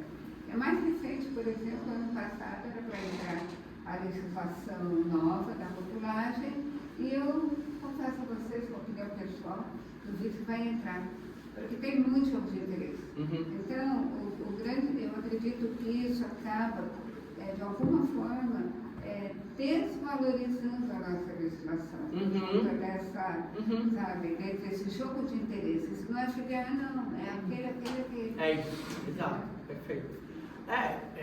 Aquilo, a legislação ela vai avançando, mas a gente tem que entender até que ponto, né? A gente teve acesso a uma pesquisa que foi feita pela Euromonitor, depois para quem quiser eu posso compartilhar, que mostra o impacto do semáforo dos produtos em todos os países da América do Sul. Então tem a Colômbia, Peru, Chile, Equador, Uruguai, e Argentina, né? Por quê? Porque a gente queria entender o que poderia acontecer no Brasil, né? Considerando que já estava acontecendo há mais tempo. O do Equador é um dos mais antigos, que vem, se não me engano, de 2015, né? Então já tem aí cerca de 10 anos que já está em implementação. Então já teve uma dinâmica. O que aconteceu com os hábitos do consumidor? Caiu o consumo, aumentou? Porque qual é o objetivo principal dessas instituições aí da saúde, né? Seja Ministério da Saúde, meio de saúde pública, né? Então cada país com a sua nomenclatura, né? Mas a intenção era reduzir doenças, né? Diabetes, doenças cardiovasculares, né? Obesidade, etc. Estamos atingindo esse objetivo com esses selos, né? Porque é aquela coisa do cigarro, né? O cigarro foi aumentando a propaganda ou a informação obrigatória, né, negativa sobre o uso de cigarro, né? Como que isso impactou no consumo de cigarro, né? Então, é algo que a gente observou também para a indústria de alimentos. Tem uma queda, na maioria dos países você observa a queda nos produtos que são mais indulgentes, vamos dizer assim, doces, biscoitos, etc. Depois você tem uma alavancagem de novo, né? Porque o consumidor, o que acontece? Dependendo da gôndola do supermercado, todos passam a ter o selo, todos os produtos. Ou um é alto em açúcar, o outro é alto em gordura, o outro é alto em sódio. Qual que é o ponto? O consumidor fica um pouco confuso, ele não tem a informação. O que é melhor para a minha saúde? Um produto que é menos gordura ou com menos sódio? Mas isso também é uma questão de má informação. Por exemplo, a minha barrinha de coco, ela é alta em gordura saturada, é óbvio. Sim, por causa do óleo ingrediente. de coco É, tem 60% de exatamente. gordura. Ou seja, Aí a pessoa não tem a informação, fala, não presta porque tem gordura saturada. exatamente. E é uma gordura boa, Que é uma gordura boa, necessária. que a gente precisa, o organismo precisa. Eu falo assim, não, eu não vou comer nada de gordura. Meu amigo, você está comendo, você nem sabe, não é? É isso, e aí assim, a população não tem educação, aí, infelizmente. Ou seja, não é só no Brasil isso, por isso, os outros países, praticamente nenhum deles conseguiu atingir esse objetivo, né? Aí a gente fala, pô, então vamos lá atrás do órgão, né? E tal. E aí a gente entende que a dinâmica da legislação, muitas vezes ela não retroage, ela não volta atrás, né? Uma vez que eu criei um precedente, para você voltar atrás e falar assim, agora não vai ter mais selo. Por exemplo, o óleo de palma. Né? O óleo de palma é riquíssimo em tocotrienose, que é a vitamina E nobre. Tem um efeito antioxidante no corpo, ajuda na pele. E, no entanto, por que é tão satanizado? Por questão do desmatamento de mais de animais. Sim. Mas o óleo a gordura de palma é equivalente à manteiga de cacau, ela tem a mesma cadeia graxa química. Sim. Ou você pega uma cadeia da manteiga de cacau e da gordura de palma, e você pega de gordura de coco, elas são similares, porque é a mesma origem. Sim. Então existe toda uma questão de Esclarecimento, né? como é que fala? Ativismo Ah, sim. por detrás que acaba interferindo, prejudicando Confundindo. o próprio consumidor. Exato. Agora. E também existem os subprodutos. Os subprodutos de palma são prejudiciais. Mas como qualquer pastel frito Sim. no óleo queijo pimenta. Sim. A gente tem situações aí de crimes, né, na indústria de alimentos, por exemplo, situações que aconteceram na Ásia, né, de adulteração de produto, né. A gente teve aqueles episódios de carne de papelão, né, situações, né, que infelizmente, de fato, a gente não está falando disso, nada a ver com isso, né. Olha, eu estava na velha Delhi. E o camarada, o nosso guia turístico, comprou um sanduíche e foi roubado no jornal. E o cara saiu comendo. Meu, ele estava vivão.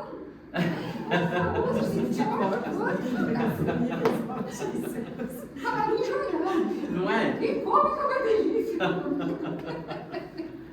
E aí, só para falar também, a TBHQ, que é um componente, né, que ele é criado, né, no laboratório, etc., para poder auxiliar na performance do produto, e que foi muitas vezes criticado, e aí o substituto dele é natural, vitamina C, e aí tem que ter um entendimento, uma clareza sobre isso, pesquisa, avaliação, né, adoçantes artificiais, né, que já foram também muito criticados, né, e por aí vai, né, então o agroquímico aí, então a gente tem os produtos orgânicos, né, então na composição dos alimentos que fazem parte dos produtos, né.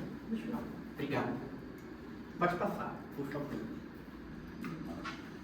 Bom, aí para falar para vocês, né, que a gente tem aí uma série de ferramentas que possam auxiliar vocês, tá?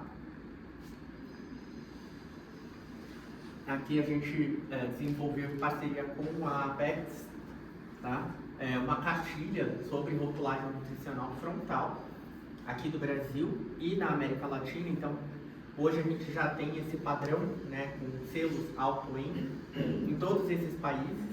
E aí essa cartilha auxilia vocês, então se alguém precisar, depois tem um link específico no site da Apex para vocês poderem baixar esse documento. Ou seja, é a realidade. Tem que dar uma olhada, checar se o seu produto cai em algum dos selos do Alto-Em. Se cair, né, você já está seguro, vai ter que colocar, vai ter que aplicar. Pode passar.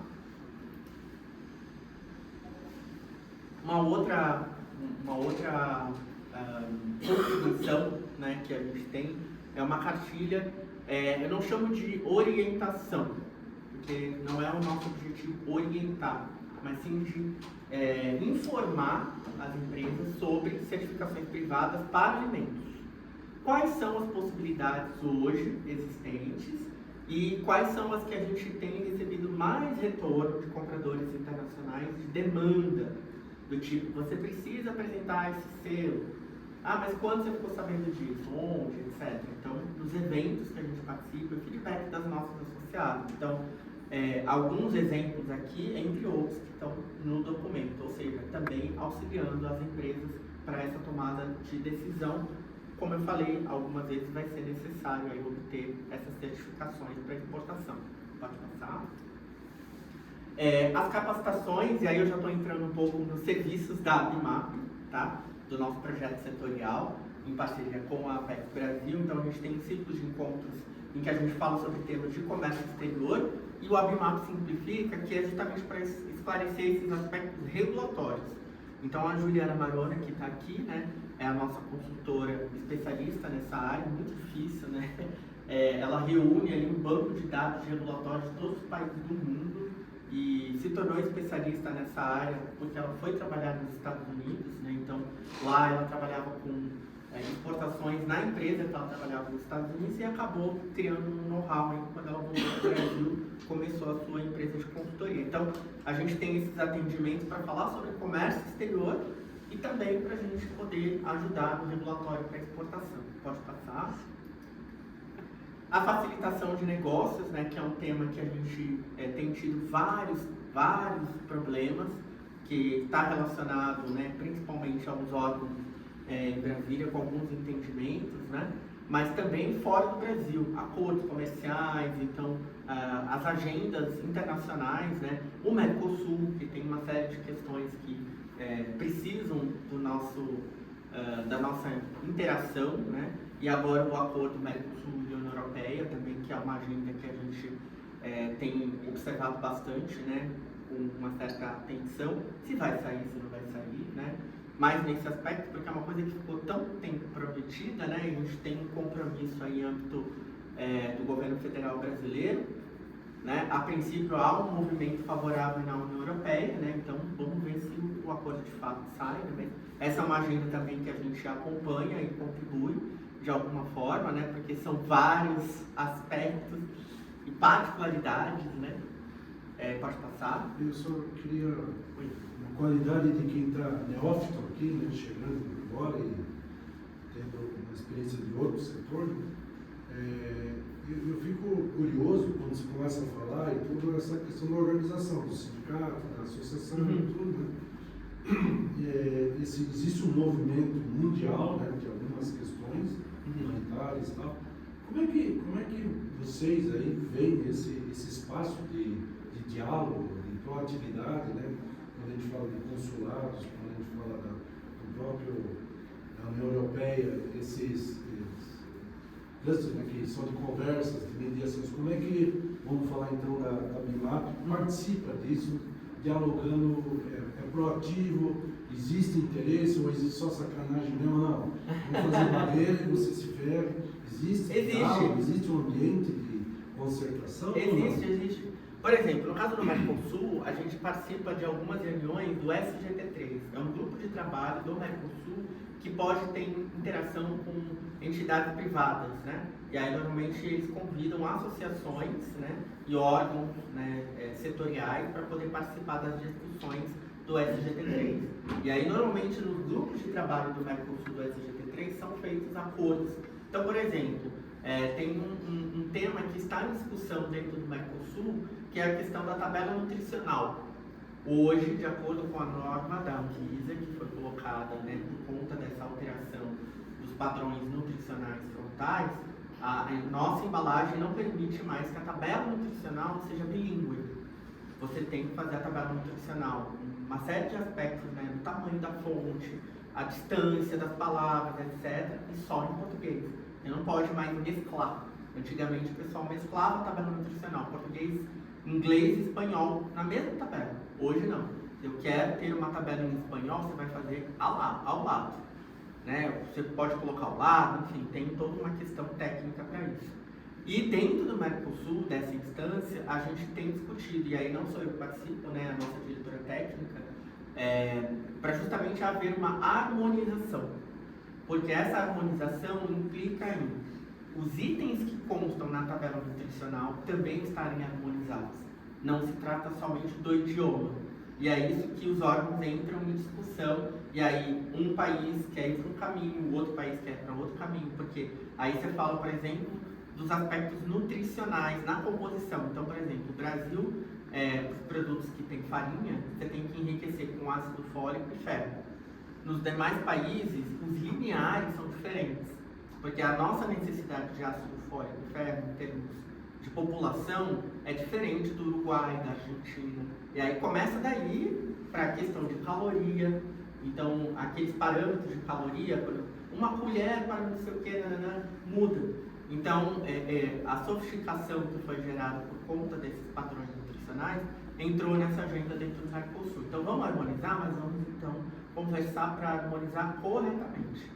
A partir de agora, quem quer negociar, fazer produtos aqui no Brasil, vai ter que ter a tabela em português. Quando harmonizar, aí sim a gente pode fazer essa transição.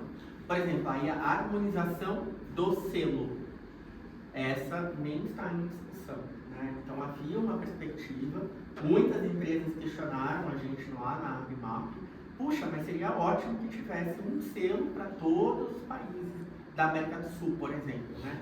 Colômbia, tal. Não é possível. Por quê? Porque o padrão do Equador, por exemplo, é um semáforo.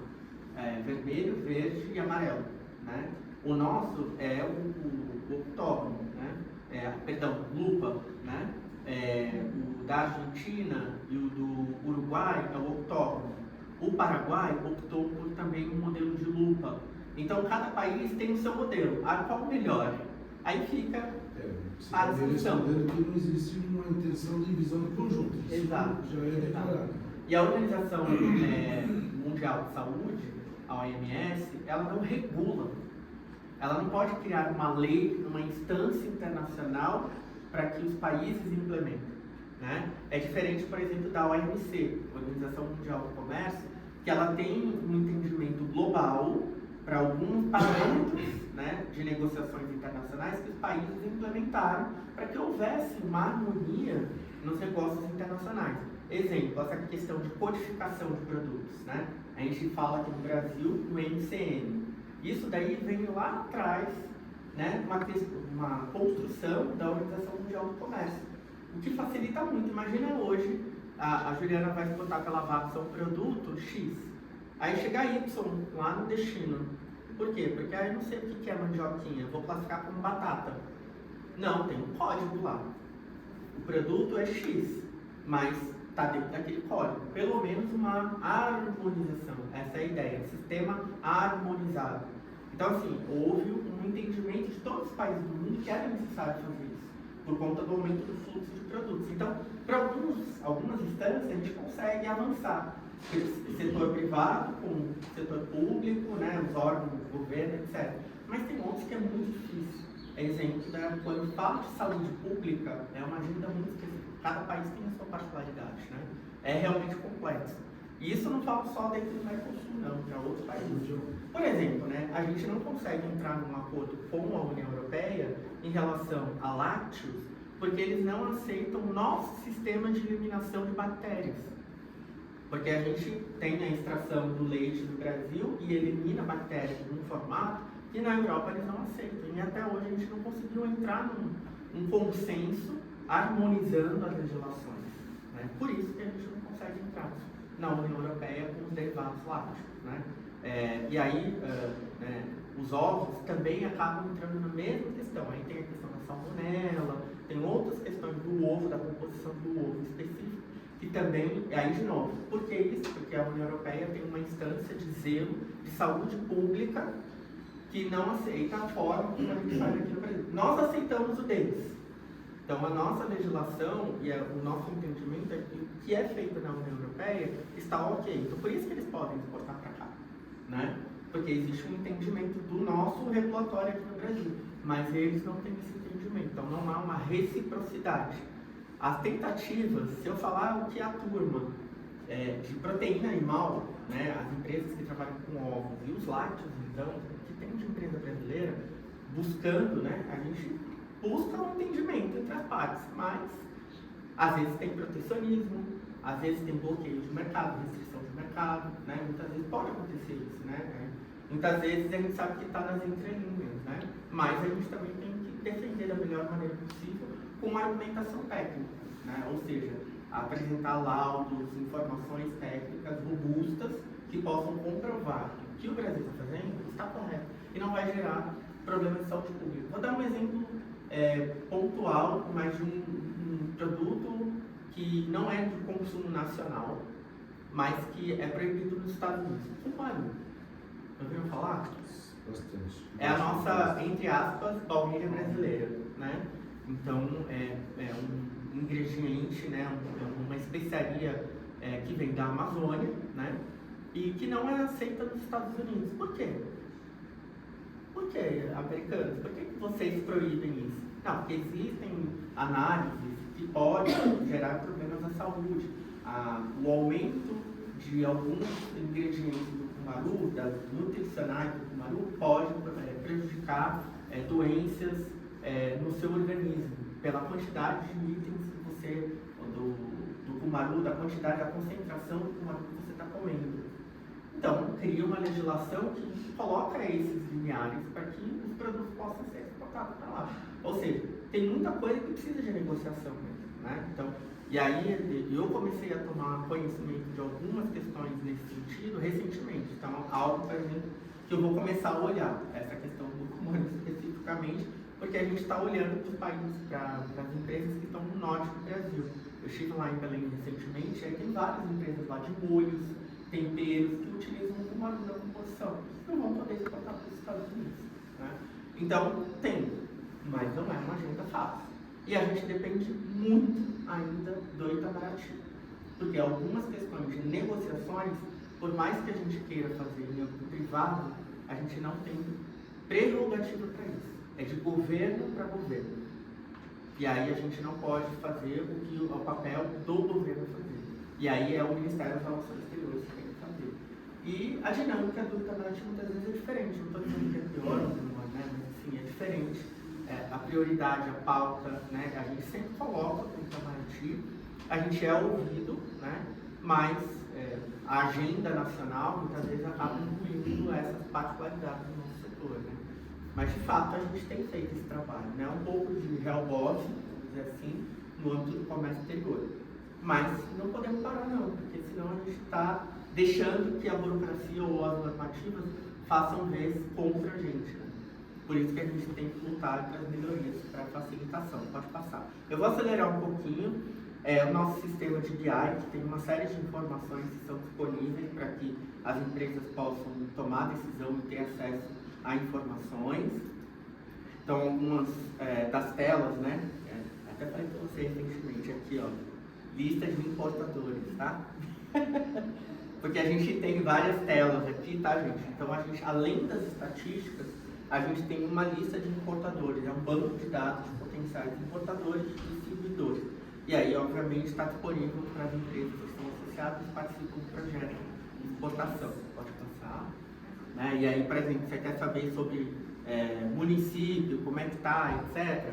Tem alguns detalhes que eles não são tão específicos. Você não consegue achar tão especificamente alguma informação pelo sigilo. São dados públicos do governo federal brasileiro. No entanto, há algumas restrições para acesso a essas informações. Pode passar.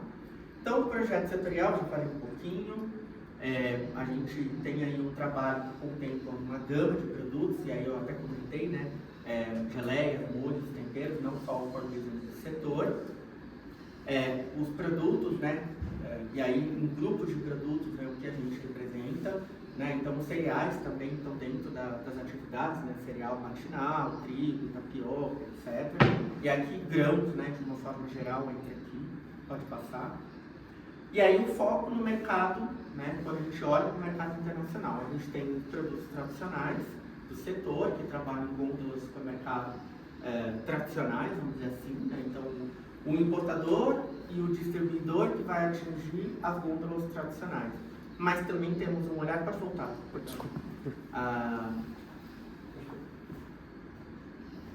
E aí você tem também o grupo Free From, que são produtos sem glúten, sem lactose, sem açúcar, orgânicos, que muitas vezes são trabalhados em gôndolas específicas ou em estabelecimentos específicos, e muitas vezes são distribuidores específicos e aí um olhar específico para esse grupo de produtos e empresas, né? As marcas próprias, como eu falei, né? Então marca branca, então o seu produto na marca de um cliente, e aí olhando isso no mercado internacional. O food service, né? Então serviços de alimentação de uma forma geral, então a gente tem alguns eventos previstos que atendem esse tipo de público, e a parte de congelados. Por quê? Porque é importador e distribuidor que precisa ter uma estrutura física que possa armazenar o congelado para ele poder distribuir. Então aqui eu falo particularmente dadinho de tapioca, pão de queijo, alguns produtos que são congelados do nosso setor, petit gâteau, etc. Pode passar. E aí a maturidade das empresas, minha empresa nunca exportou, seja bem-vindo, você está no grau 1, né? Minha empresa exporta, mas ainda é pontual, etc. Você já está aqui, um iniciante. A minha empresa já exporta, mas ainda não é para muitos países, tal, ainda não é regular, né, no intermediário. O avançado, você já está exportando com certa regularidade e você também já tem mercados fixos, né? Anualmente você exporta pelo menos uma vez para aquele país, né? E a internacionalizada, e aí você tem quantidade, né, de anos fazendo isso, obviamente, né? E até a quantidade de países, né? E a internacionalizada, além de tudo isso, ela tem uma planta produtiva no exterior. Aqui, obviamente, a gente tem algumas multinacionais que estão com a gente no projeto de exportação por conta das plantas produtivas que elas têm no Brasil. No entanto, o nosso olhar, quando a gente olha internacionalizada, é a empresa de origem brasileira que está com uma planta produtiva no exterior. Por exemplo, Nestlé, Mondelez, Pepsi, Nissin, são multinacionais e algumas delas participam do projeto porque elas têm uma prerrogativa de exportação para alguns países da região de acordo com o acordo intercompany, vamos dizer assim, né? E aí elas conseguem entrar no projeto, às vezes, no intermediário, que aí a gente não olha a planta produtiva que eles têm no exterior. A gente olha a dinâmica daquela empresa perante a exportação, tá? Pode passar. Os nossos mercados-alvos, né? Então, quando a gente olha para o mercado internacional, são alguns países específicos que a gente tem ações voltadas para o exterior. Então, hoje, a gente está com esse grupo de países, né? África do Sul, Arábia Saudita, Chile, China, Colômbia, Estados Unidos, México, Peru e Portugal. Alguns deles são alvos, outros já são o que a gente chama de secundário, né? Então, a África do Sul, a gente ainda encontra algumas barreiras comerciais, né? E tarifas altas para exportação. Então, a gente tem que trabalhar numa agenda de facilitação, né, por lá. A China, essas questões de hábitos de consumo, então tem alguns entraves, né? A gente precisa ainda desenvolver, principalmente no aspecto digital, né? Eles não conseguem acessar o .com.br nosso. Então, assim, é uma ilusão de que a gente vai conseguir fazer com que no digital lá deles, eles tenham informações aqui nossas, porque a gente está online. Tá, mas lá a internet tem restrições. E aí o seu site não abre para o chinês. Ou seja, a sua informação não está chegando para o chinês, né? Então a gente está trabalhando uma estrutura digital muito importante aqui no mercado chinês, vou falar na sequência, né? E Portugal, que aí a nossa agenda está, na verdade, olhando para a questão da restrição regulatória na União Europeia. A gente teve uma queda de exportações da ordem de 80%. Né? E, infelizmente, as nossas exportações caíram muito para a União Europeia e particularmente para Portugal, por conta justamente do lácteo e ovos na proposição. Pode passar. Aí eu falei da comunicação, né, de China, então a gente vai ter essa iniciativa dentro do projeto, com o digital, então a gente vai ter um site próprio, .cn, aprovado, e o .cn na China é aprovado pelo governo chinês, para você ter o .cn. Por quê? Porque a gente precisa entregar informação lá, né? Senão a gente nem existe para eles, né? Então a gente vai começar devagarinho, com calma, né, que é desafiador. E o WeChat, que é uma das principais redes sociais deles, que na verdade é o substituto do nosso WhatsApp, né? E eles não têm acesso ao WhatsApp, mas o WeChat é uma loucura. Eles fazem até pagamentos pelo WeChat, né? Então, é um mundo à parte dentro dessa plataforma do WeChat. Então, a gente já tem uma página do WeChat em mandarim para o mercado chinês e aí a gente vai dar andamento nesses próximos 2 anos. Pode passar. E aí a gente tem o nosso site, as nossas redes sociais, então até, né, para quem quiser acompanhar o abmap.inter no LinkedIn, no Instagram, Facebook, no YouTube, normalmente está como abmap.inter, tá? E o nosso site do projeto de exportação, tá? Então, para vocês acompanharem, não precisa pagar nada para acompanhar a rede social, tá? Então, é público. Até, por exemplo, o nosso evento de hoje está lá publicado nas redes sociais, né? Para vocês estarem acompanhando o que está acontecendo, até algumas novidades do setor e tal. Pode passar até oportunidades, eventos que a gente vai fazer. Por exemplo, a gente vai ter um evento na semana que vem, na sexta-feira também, online, virtual, 100%, com foco em molho, geleias e temperos, para quem trabalha com esse portfólio, né? Então a gente já divulgou lá nas redes sociais. Essas são as feiras internacionais mais relevantes no mundo. Nessa primeira coluna, tá, né? Primeira linha, perdão, são os eventos que nós fazemos pelo projeto setorial, tá? Então, esse projeto, a relação de eventos completa, né, eu vou passando na sequência, mas aqui são as feiras internacionais. Aqui é o que a Apex Brasil faz, que tem relação com o setor da ABMAP, tá?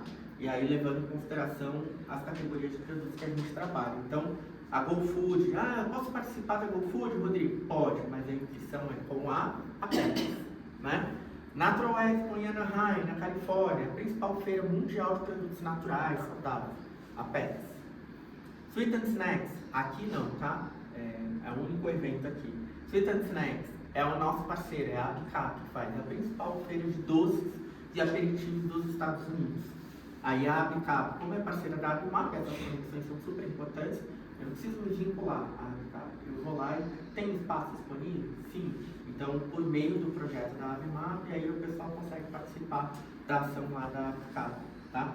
Então, a gente tem essas conexões, principalmente com a ABCAP, com o pessoal da Organis. A Organis hoje não tem um projeto com a Apex, né? Mas a gente tem uma relação muito forte com eles. Inclusive, eles são daqui, né? De Curitiba, né? São queridos também, então... e mais uma instituição que eu estou...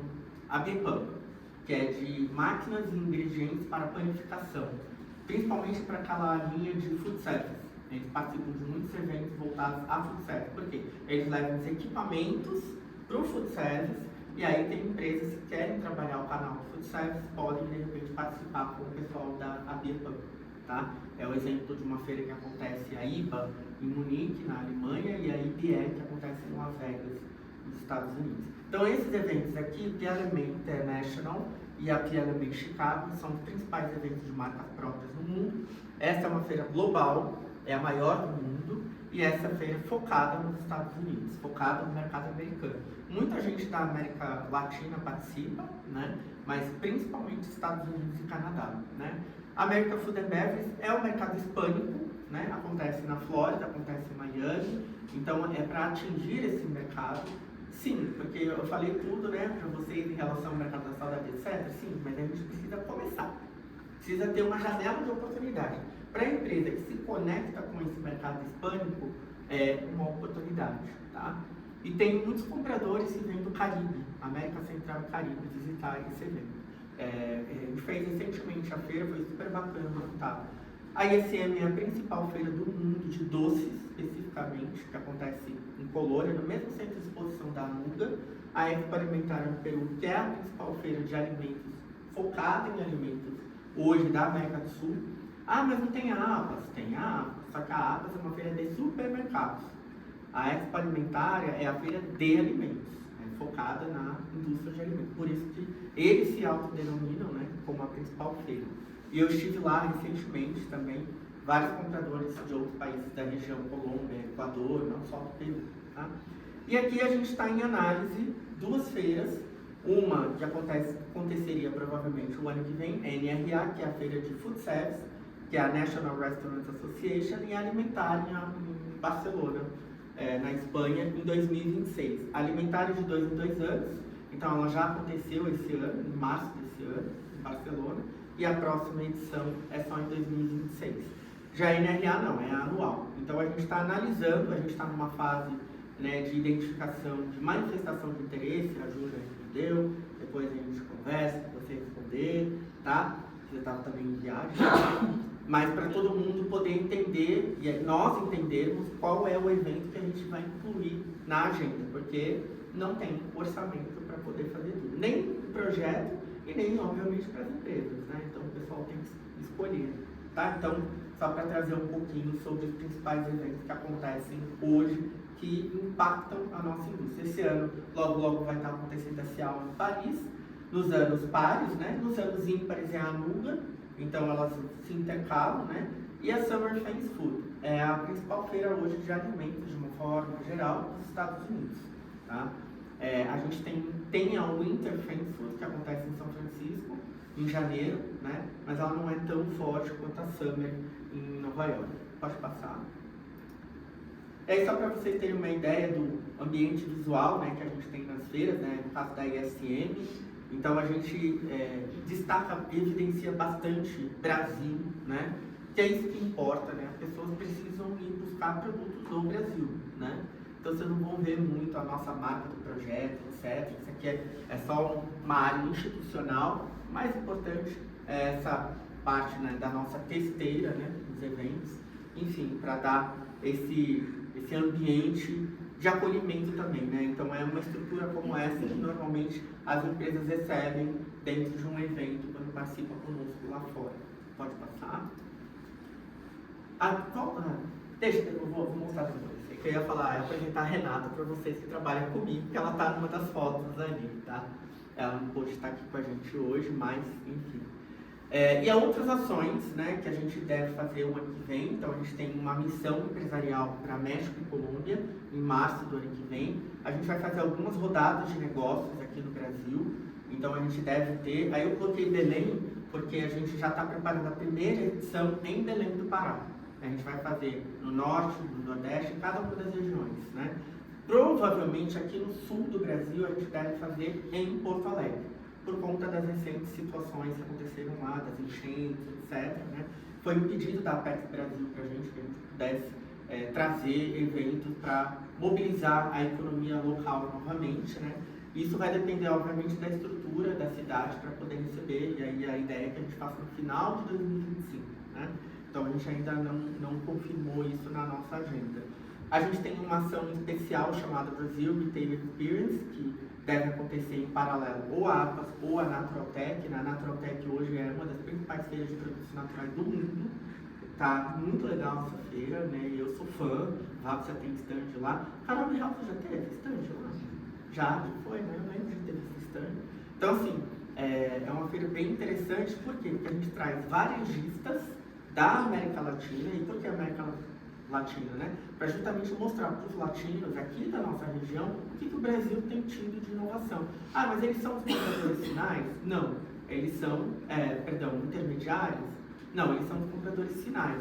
Eu preciso do importador e do distribuidor para chegar no varejista normalmente. Ok. Mas se o varejista nem sabe o que tem no Brasil, muitas vezes, por que não trazer ele para perto e gerar o que a gente chama de experiência? É essa a ideia, a gente gerar uma experiência. A gente já fez o ano passado, foi muito bacana, um resultado bem interessante. Pode passar. Aí uma missão África do Sul e China, que ela ainda não sei se vai acontecer, a adesão tem sido baixa, né? Porque o pessoal normalmente tem ainda, eu quero para a África do Sul, China, então ainda não sei se essa missão vai acontecer. Pode passar. Aí só para vocês verem, né, essa experiência de varejo foi muito legal, né? Então aqui são os convidados, eles estavam no stand de uma das nossas empresas lá na APAS, aqui na entrada da APAS, né? O pessoal lá na Abimap, a gente fez um workshop com os varejistas, aqui na Casa Balduco, lá em São Paulo, experimentando panetone. Então a gente fez uma dinâmica de degustações, etc, né? Aqui a gente fez uma parceria com a ESPM em São Paulo, que eles têm o que eles chamam de Retail Lab. Eles têm um laboratório de varejo, que a ideia é, se eles tiverem um resultado melhor em vendas, esses varejistas, eles vão querer comprar mais, né? Então vamos ajudar eles a melhorar desempenho, gestão em varejo. A ESPM nessa agenda de varejo, né, junto com a FGV, outras universidades, né, são excelentes. Só que eles tinham esse diferencial do laboratório, né, então a gente levou eles lá para conhecer. A gente fez, não sei se dá para vocês verem direito, um showroom com os produtos, né, as empresas participantes. Então tinham como se fossem estantes, né, com os produtos, e aí a gente fez aqui no meio degustação dos produtos alimentícios, né? E esse foi o local lá que a gente fez. Então foi uma experiência, foi assim, uma semana de atividade com eles, mas assim, o impacto foi, a gente aumentou as exportações para todos os países, né, que vieram para o evento. Peru, Chile, Colômbia, Costa Rica e Uruguai.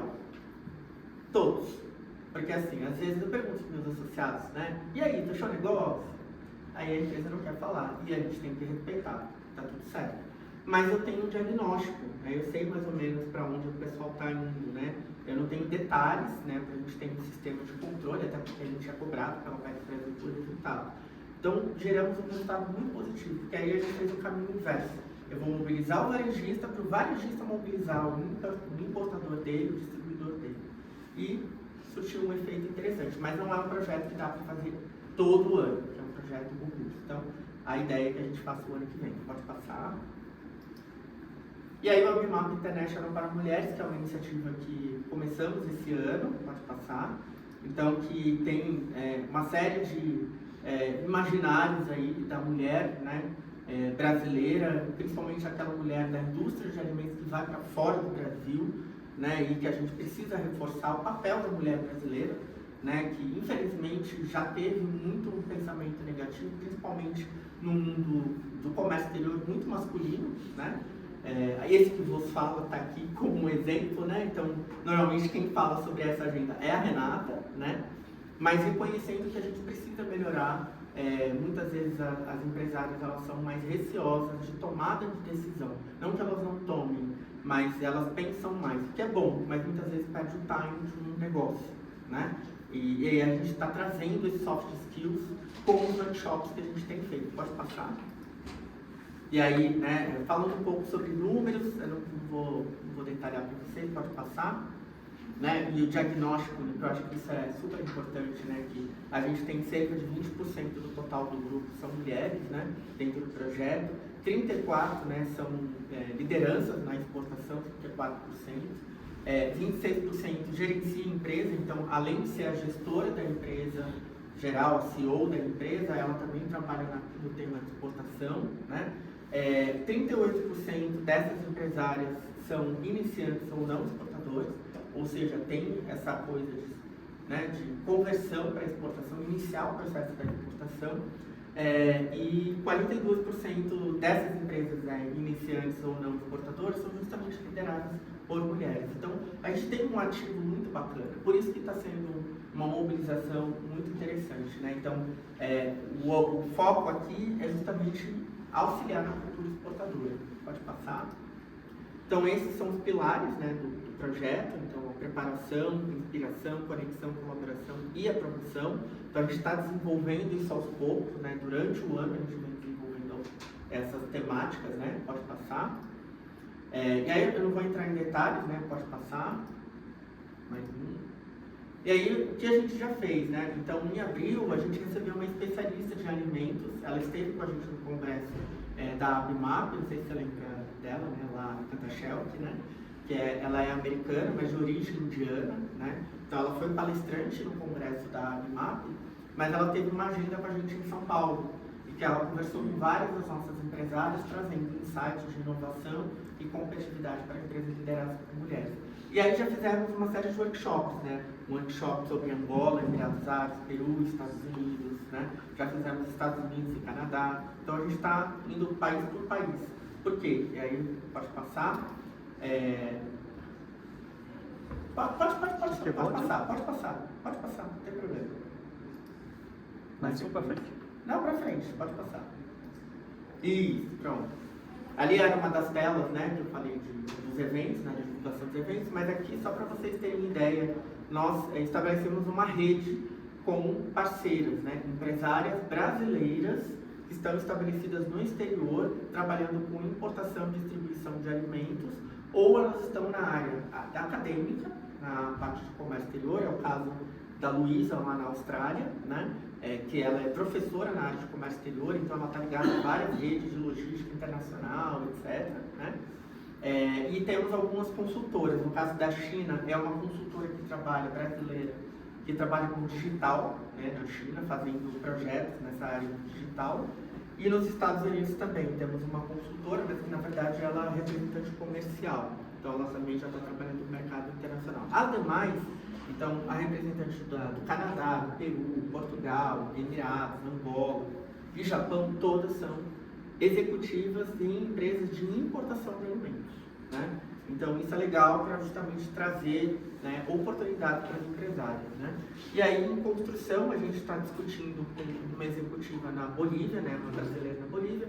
Recentemente nós fechamos a presença de uma executiva no Chile, que também trabalha numa empresa de importação de alimentos lá no Chile.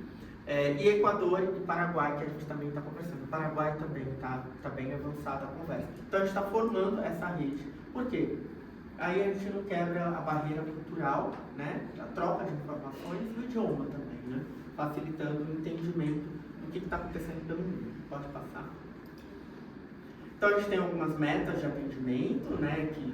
Número de empresas, etc., né? Conforme o alinhamento com a PES, né? E alguns eventos de negócios que a gente está planejando, né? Com foco em tradings comerciais exportadores, porque muitas empresas não exportam porque não tem equipe própria para exportação, e aí muitas vezes conectar a empresa com um trade, uma comercial exportadora, pode ser uma oportunidade de alavancagem do tema da agenda de exportação dentro da empresa liderada por essa executiva. E quanto aos National Foods, né? Juliana conhece bem a nossa colega que trabalha lá, que é uma super parceira, né? Que é uma empresa americana, né? E eles têm uma gerente estabelecida aqui no Brasil que trabalha a importação e a distribuição para algumas redes que usam marca própria, né? Particularmente a Family Dollar, Dollar Tree, Dollar General, e a Transnational Foods é uma espécie de broker, né? Então eles contribuem para os processos de negociação da Dollar Tree e Dollar General. Então tem uma série de questões que eles analisam. Então assim, eu sou amigo dela, vou lá, tá a agenda feita. Não, né? A Elo é super profissional, né? E assim, muitas vezes o feedback também já é algo que vem a contribuir, né? Então, uma agenda que a gente também tem firmado com ela. Então, todas as iniciativas que a Transnational tem feito, a gente tem mobilizado o nosso grupo para participar, para aderir às iniciativas da Transnational. Aí, obviamente, essa é uma agenda focada na marca própria, né? Então, para quem quer trabalhar a marca própria, pode passar. E aí a gente tem, né, uma forma da gente sensibilizar, mobilizar as mulheres, né, que estão com a gente no projeto. Algumas iniciativas, né, que para todos os eventos que a gente está fazendo, de carimbar esse passaporte, né? E ao final a gente deve ter uma rodada de negócio. Eu falei de algumas agendas que vão acontecer em 2025. Uma delas é uma rodada de negócio que a gente vai fazer em São Paulo. Então a gente ainda não definiu se vai ser o da APAS ou da Natural Tech, ou mesmo se vai ser aquele Brazil Food Experience que eu mencionei. E aí a gente vai isentar as empresas lideradas por mulheres ou com uma executiva mulher na liderança do negócio para justamente participar dessa iniciativa. É simbólico, né? Mas é uma mobilização para justamente também contribuir de alguma forma no bolso das empresas, né? Valorizando quem está trabalhando essa agenda. Pode passar. Bom, e é isso, gente, né? Vamos juntos. Trabalhar o tema de exportação não é fácil sozinhos, né? Então, por isso a gente está aqui na Pralinha. Agradeço muito, né, o espaço, né, Jéssica também, assim, com toda a correria que foi em menos de 15 dias que a gente organizou o evento, né? Então, agradecer, né, pelo tempo, né, e disponibilidade de vocês, né? Heloísa estava no exterior, voltou, nossa, então, super obrigado, né, pelo espaço. O Zincabima também, né, Paraná, então a parceria que já tem aí de longa data, né, da Abimap e Semabesp em São Paulo, com o Zincabima daqui. Então, agradecer muito aí a colaboração de vocês, espero que tenha sido frutífero aí o conhecimento, né. Pode passar aí no final, são os meus dados de contato, né, então o site da Abimap, que eu já falei das redes sociais, né, e aí os meus dados de contato, e aí de novo, né, a Renata que trabalha comigo, né, é uma dupla aí, assim, a gente troca muita coisa, é muito trabalho, muita atividade, né? mas a gente se ajuda no dia a dia, né? Porque eu tô aqui, mas ela tá lá fazendo o sistema da Apex para liberar recurso para a gente poder fazer alguma feira, né? Então, é isso. Espero que tenha sido bacana para vocês. Bom,